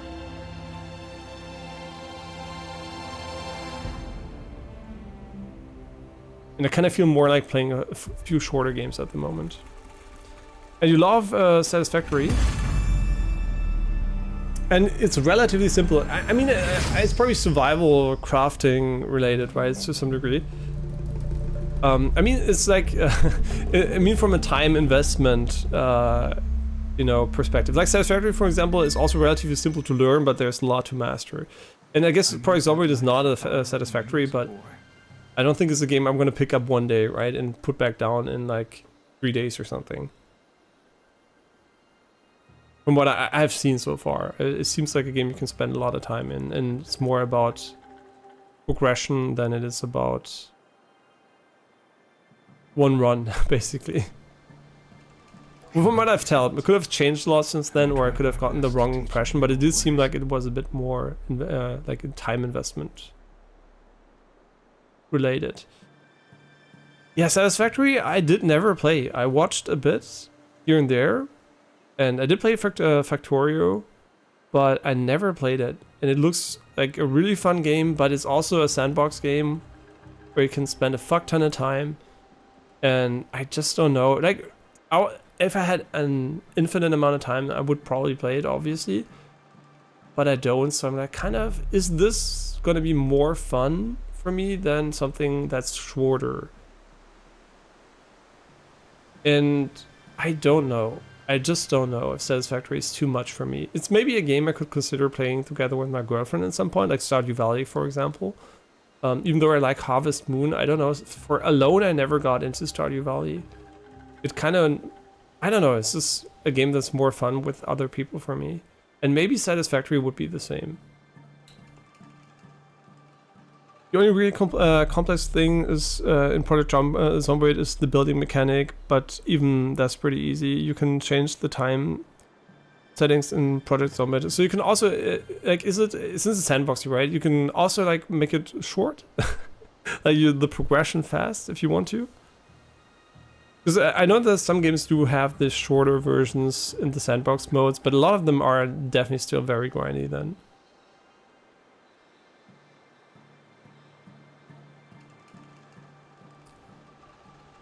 For example, Factorio also now has like different difficulties. Some of them take ages, others like are really quick. And also one of the games I didn't play that also looks really interesting is like They Are Billions. Also looks really nice. I haven't played an RTS in ages. I know I love RTS, but it's just like the more you play, the less you play games where you have to invest time up front to get used to them. Because even if it's very simple, right? Even if it's like step-by-step RTS, you're still gonna have to learn way more than if I play, for example, this game here, right? And for whatever reason, I do enjoy learning stuff more when it's relevant, right? When it's like really cool stuff. And for games, I'm like more simplistic and like the primitive stuff more. It's kind of weird, right? Yeah, but when I was younger, I didn't care. I just like, I just tried everything. And now I know that I enjoy almost everything, and I just like stuck with the stuff that's, I guess, more digestible. Okay, that's cool. You can change the XP and material gains. That's nice. And Satisfactory is one of those games that takes quite a bit of time to understand, especially if you want to get the numbers right and maximize the amount of stuff you can make. Yeah, Satisfactory is one of the worst games if you have like you're a person who likes to optimize and be in control of everything, because I think since it does probably offer a lot of logic options, in operations. You will never have a perfect factory. You will never be satisfactory with the factory if you're like very like specific about those things. And I don't think I have that problem. I just wonder if for me the core loop is enjoyable enough, right? Because Factorio has this combat section too. You have to, you know, get resources, build defenses, aliens attack you. That is really important for me, why I liked Factorio. But open worlded sandboxes that don't have any like artificial limitations, that are like truly sandboxy, I don't tend to enjoy too much. I need some kind of gameplay loop to keep me engaged. I mean, I still have fun in sandboxes, but I kind of like to have this, like, you know, rule set in place. Just gives it a bit more, I guess, meaning to me, right? If you know, oh yeah, I have to get the resources to defend my base. And not just I have to get the resources to build a bigger base, right? Because I couldn't give less of a shit of how big my base is if it has no function. And I kind of feel like Satisfactory is more of a build big and do fun stuff in that way. But like make your own puzzles maybe, even, I don't know.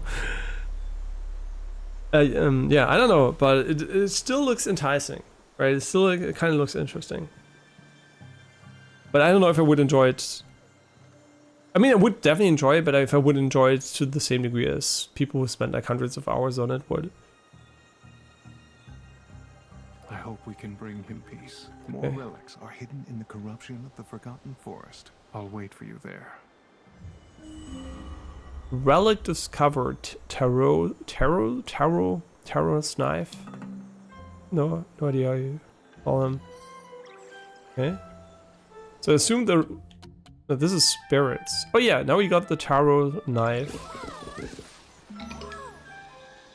Oh, and we found rot. Okay.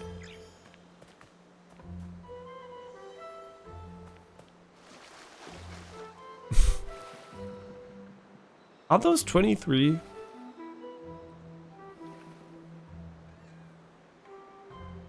No, right? These are not 23. We should have 23. I guess the game does not spawn all of them. He might just sample, like, what are these, like, 12 or something? 10?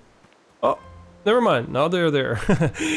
They hurt me. Yeah, this for sure is more than before. How many are there? 8, 12, like maybe 15? And now they despawned. Yeah, so there seems to be some kind of dynamic spawn system for them. I guess when you wait... I don't know how it works. They seem to show up randomly and then just like despawn. Yeah, but it does try to include all of them to some degree at least. We're gonna see that when we have 50 or so, if we're ever gonna have 50. But they all, I don't know, they just like are everywhere. Right there.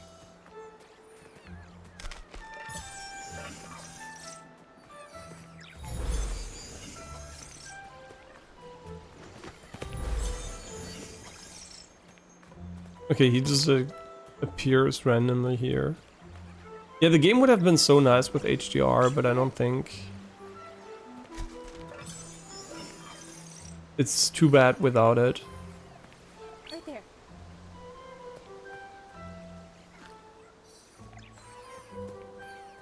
Open it up. I have no idea what the fuck we're doing.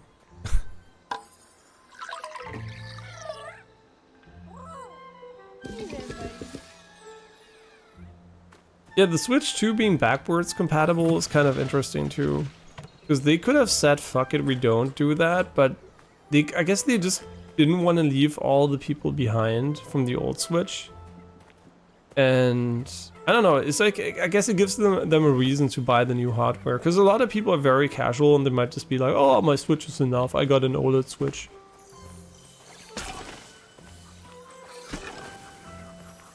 Oh yeah, right, you have to... Oh, that's a nice gimmick. Wait, what? Wait, they would give you nothing for this? Really? Okay. Well, here you go. Now I really don't remember where we... Huh? Was du das gerade? Also, where the fuck do we have to... What the fuck are you?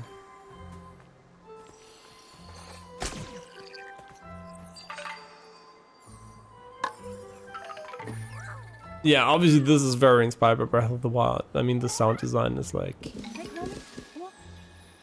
Doesn't make them less cute, but it definitely makes them close to a lawsuit from Nintendo.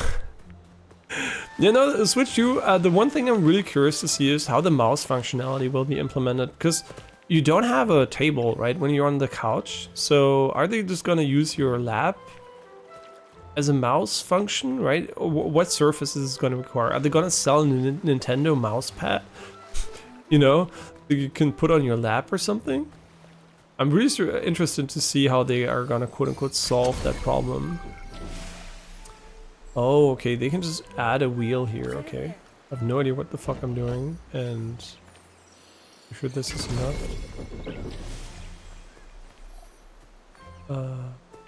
Okay. The game also features no backseating.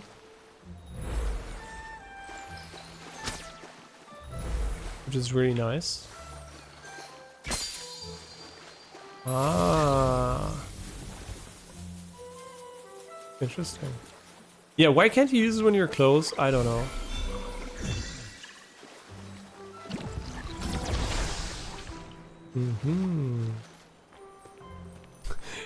I don't know, we're just gonna go inside. The controls of this thing are a bit weird.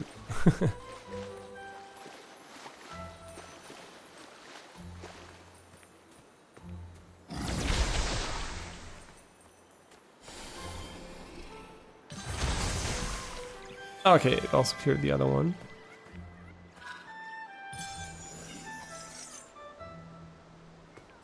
I wonder if everything you get you can see on screen. Like if there's like 100% conversion from particles to currency, because there are a lot of particles.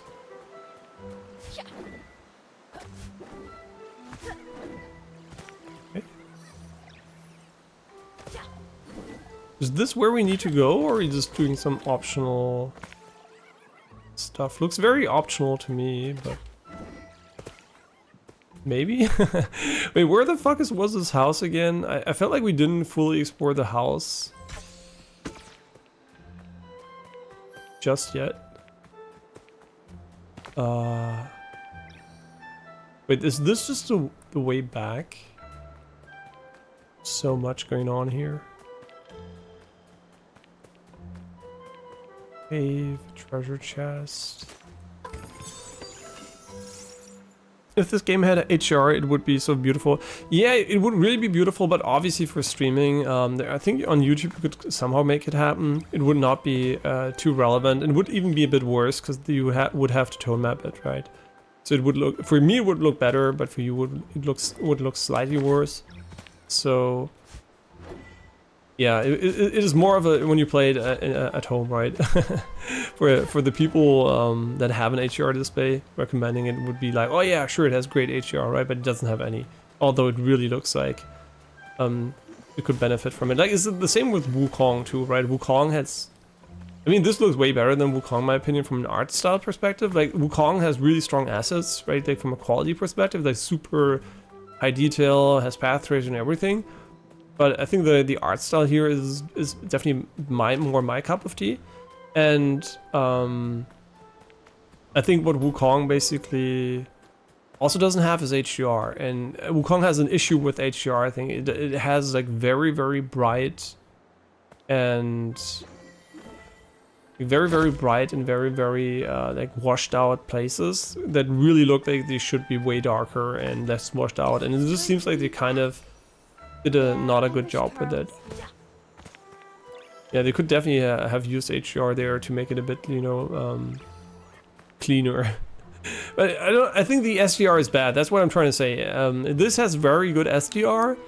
Wukong has very bad SDR, so that's why I think Wukong needed the HDR more, because it has a bad SDR version. it is harder to make a good SDR version than it is. I mean, no, it's not harder, right? It is easy to fuck up an SDR version and an HDR version, but it's kind of not as easy to like build around the limitations of SDR if you really want to, you know, make it look quote unquote realistic and have a like very sophisticated lighting and everything. It looks kind of off always in SDR, and this game is really stylized, so I guess it really doesn't need it too much, but it's still for the highlights, right? This game, I think the overall brightness feel is okay. Like, obviously more range would be nice, but I think it's more about the highlights, right? That these lamps would pop a bit more and everything. In Wukong, definitely it felt like everything just needed a bit more dynamic range to feel quote unquote adequate. Oh, this is where we went in. So we went in a big loop, but because I didn't play the game in so long, I didn't even realize we're back at the start. So now we can do a bunch of stuff we couldn't do before. For example, we can use this thing here. Over there.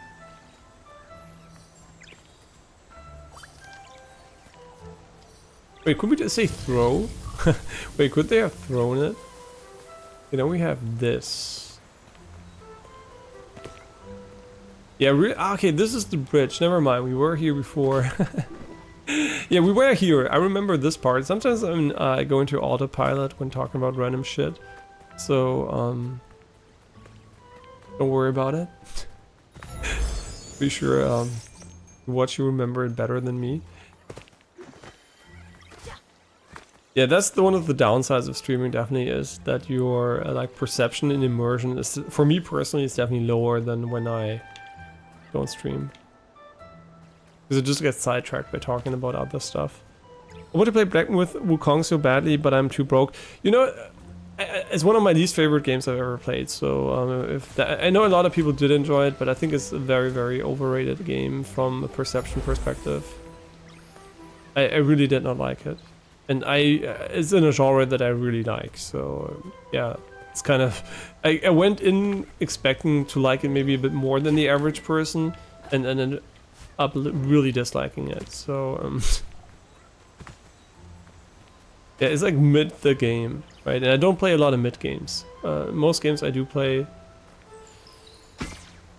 The fuck are you? Why are you glowing so weirdly? Do I need the mask or some shit? Okay. Oh, I need to pull something, don't I? Huh?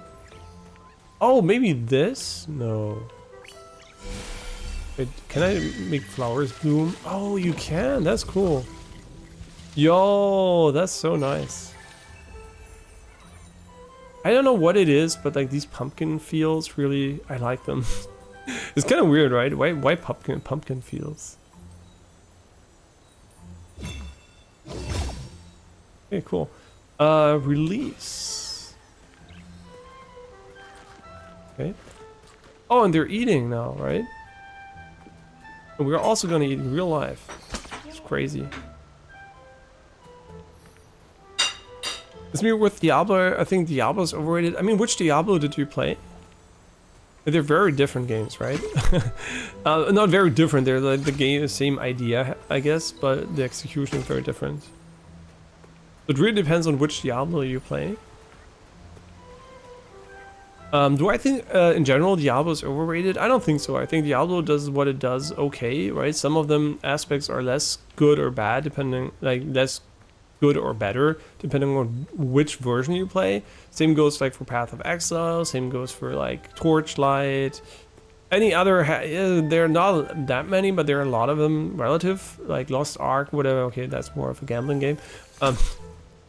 Yeah, what do you want from me, game? Like, did I miss something? Oh, I'm so... Yeah, there are a lot of ways to interact with things, so sometimes I'm not sure what the game wants from me. I mean, there are not that many, but enough to confuse me sometimes.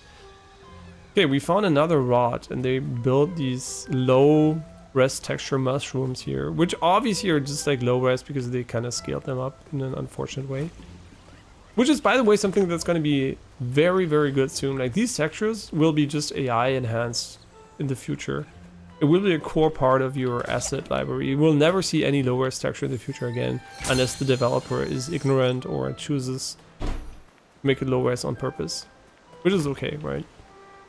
Wait, can we use it over here too? I mean, this is a bit further away, but I wonder if we can get it all the way over there. Dragon. Let's get him over here. Oh, they knew. Wait, there's another field. Okay, this one doesn't work. They knew and made it so you can't go up there or what? Oh no. Oh, it does work. Oh, that's cool. Schau mal, macht das da die Blumenwesen. Okay, cool. Did it just crash? Oh, this is photo mode. Never mind. I was like, did it just crash the game? Wait, can you just photo mode mid-fight and think about what you want to do next? Like pausing. Checking for broken hitboxes and... Hier sind jetzt ganz viele Kürbis. Das ist ein großer Kürbis jetzt. Big Kürbis, Chan.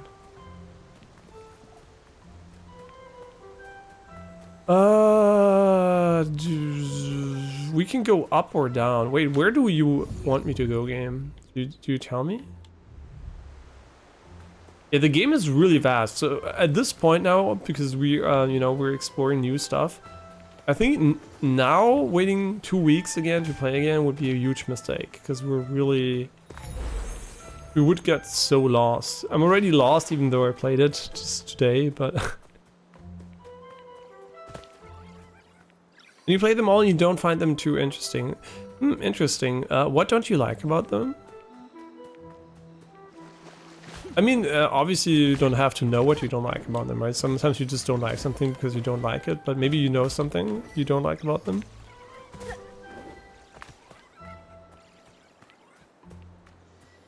I mean, I never grinded them as much as other people, I think. I mean, I did play a lot of Diablo 3, but I really dislike Diablo 4's balancing. I think Diablo 4 was a really one of the worst balanced games I've ever seen in my life. I think it was like alpha level of balancing. Like Fire Mage was so shit compared to the other mages, and I just felt like it was unbelievably unbalanced. Like so bad. Like during leveling especially. I don't know for late game there was like I didn't feel like there would be a lot of change there, but yeah, Diablo 4, like holy fucking shit, at launch it was such a shit show. And maybe I would go back, but you know what? In my mind, it's kind of ruined, right? Like, once you fuck up that hard, I know it's probably not as bad anymore, but like, very likely it's not that bad anymore. What the fuck are you? Okay. Ooh, that's kind of a long way up.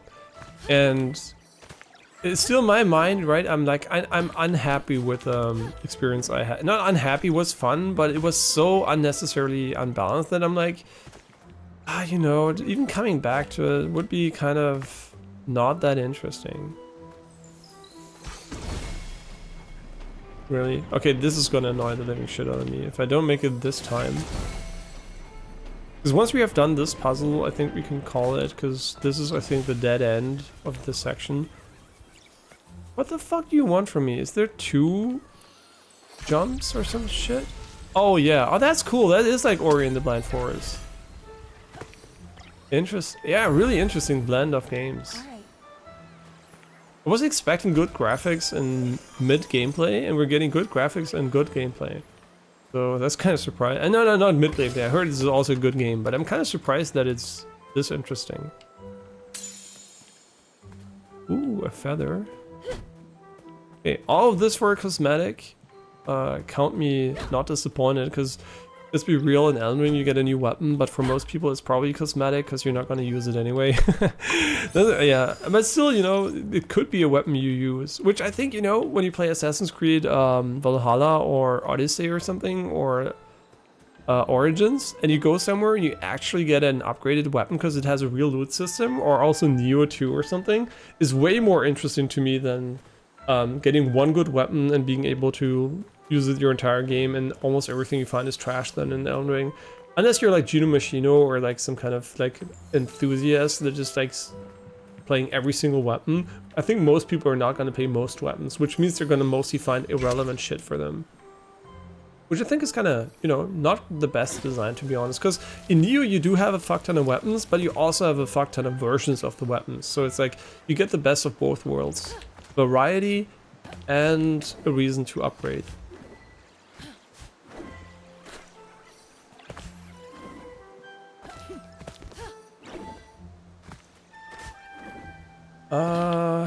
Okay, I think we did everything we could here, and now all we can do is basically go back towards the village on the left here, maybe?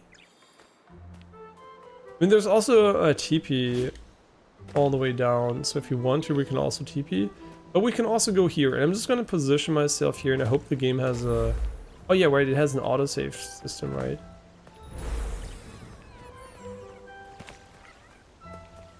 So I just hope I won't miss the queue when it autosaves.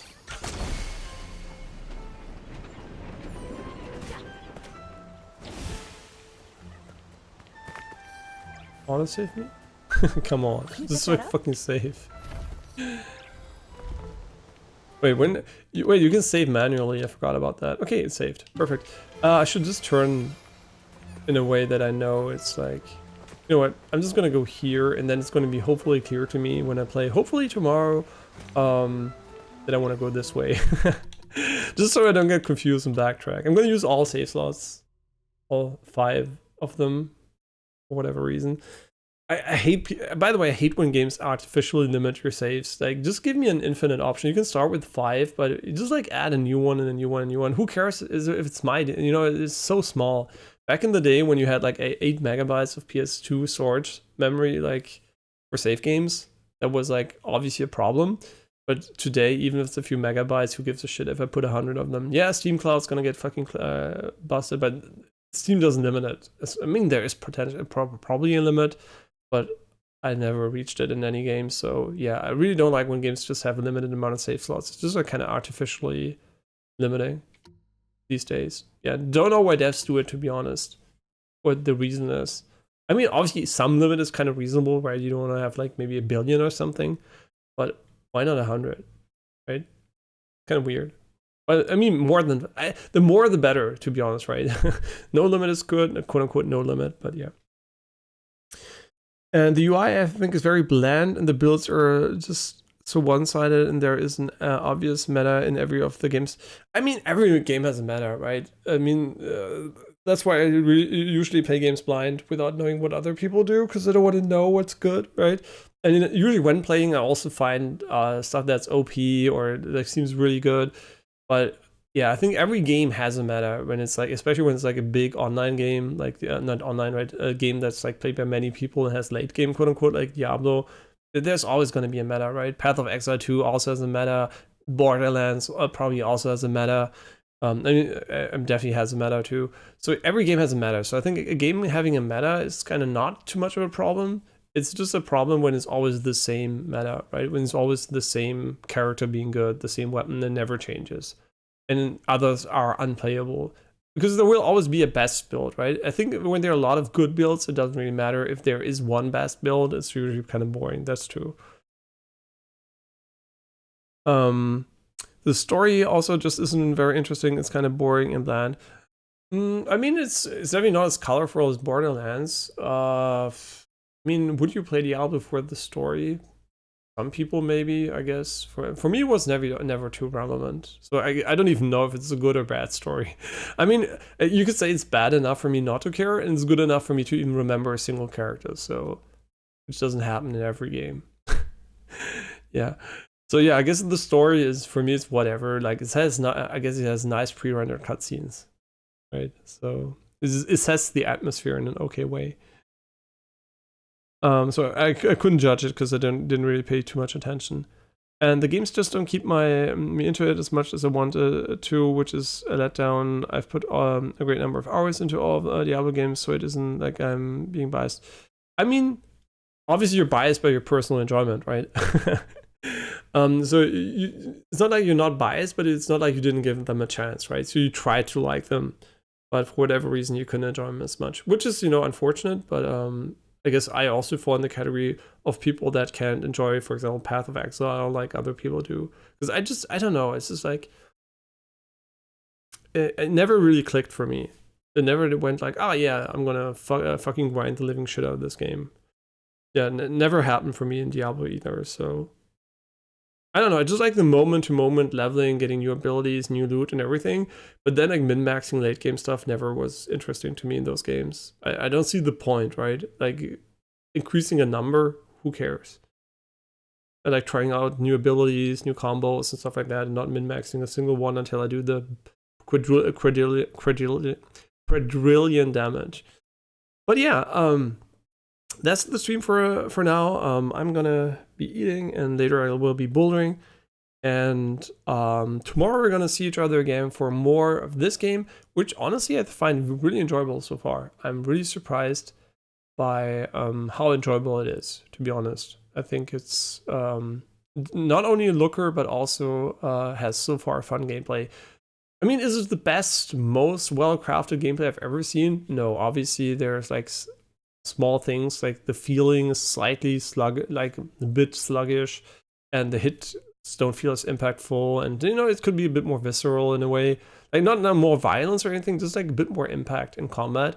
But the moment-to-moment gameplay and the exploration, everything so far has been really fun, and it's very like casually enjoyable, right? I mean, yeah, and also you can lower the difficulty if you really want it to be casual. I mean, I don't know how casual it gets, but definitely more casual than this, right? And yeah, so far it has been really enjoyable. And I also heard there might be some difficulty spikes later, because people said it's harder than Elden Ring. I mean, Elden Ring wasn't hard at all, so I have no idea if, like, I mean, for a veteran, right, it wasn't that hard. So I don't know if this game is gonna be challenging or not, but I do assume it's gonna be quite challenging at some point, right? Because you do not take many hits, and they're definitely gonna up the difficulty on the bosses. So I would assume to die a couple of times every now and then, for sure. Yeah, is it gonna be like 9 Souls? I don't know, right? 9 Souls definitely was very hard, so I wonder if it's like... It was very fun too, but also very hard relative to a lot of Souls-likes. So no idea if this difficulty, which is New Game Plus usually, and they unlocked it via save, like an update, I wonder if it's gonna be a problem that we don't have gear, right? Because we don't have a functioning build yet. If it's designed around that, and we're just like, you know, if it's going to be annoying, but so far it hasn't been at all. So yeah, I mean, biased in the sense that saying they're bad for no reason. Yeah, I know what you mean. So you're informed and you gave them a shot, right? So it's like you're not unknowledgeable about your enjoyment, because a lot of people do hate on things they never played and tried. Actually, the majority of people will do that. If you watch the comment section on IGN. It's like everyone has played every game, obviously, right? Every game is shit, and yeah. Oh, what? The game came out like in 2 days? Oh, I already played it and it's shit. Yeah, you could really, the game isn't even out yet and people are already sure it's shit. There is an obvious reason why they are so high regarded, but me personally, I couldn't get into it. Yeah, like I said, it's personal preference, right? And at the end of the day, everyone has to find the games they enjoy, and the more you enjoy, the better, I guess, or the worse, depending on what you want to see. And yeah, on average, the goal is to find games you enjoy, right? And some people are going to love one game and other people are going to hate it. And that's just how it is. There is not one size fits all. But one thing is, I mean, at least most people will find one game they like, right? So I guess gaming in general seems very generous. Because other things, a lot of people might just not like in general.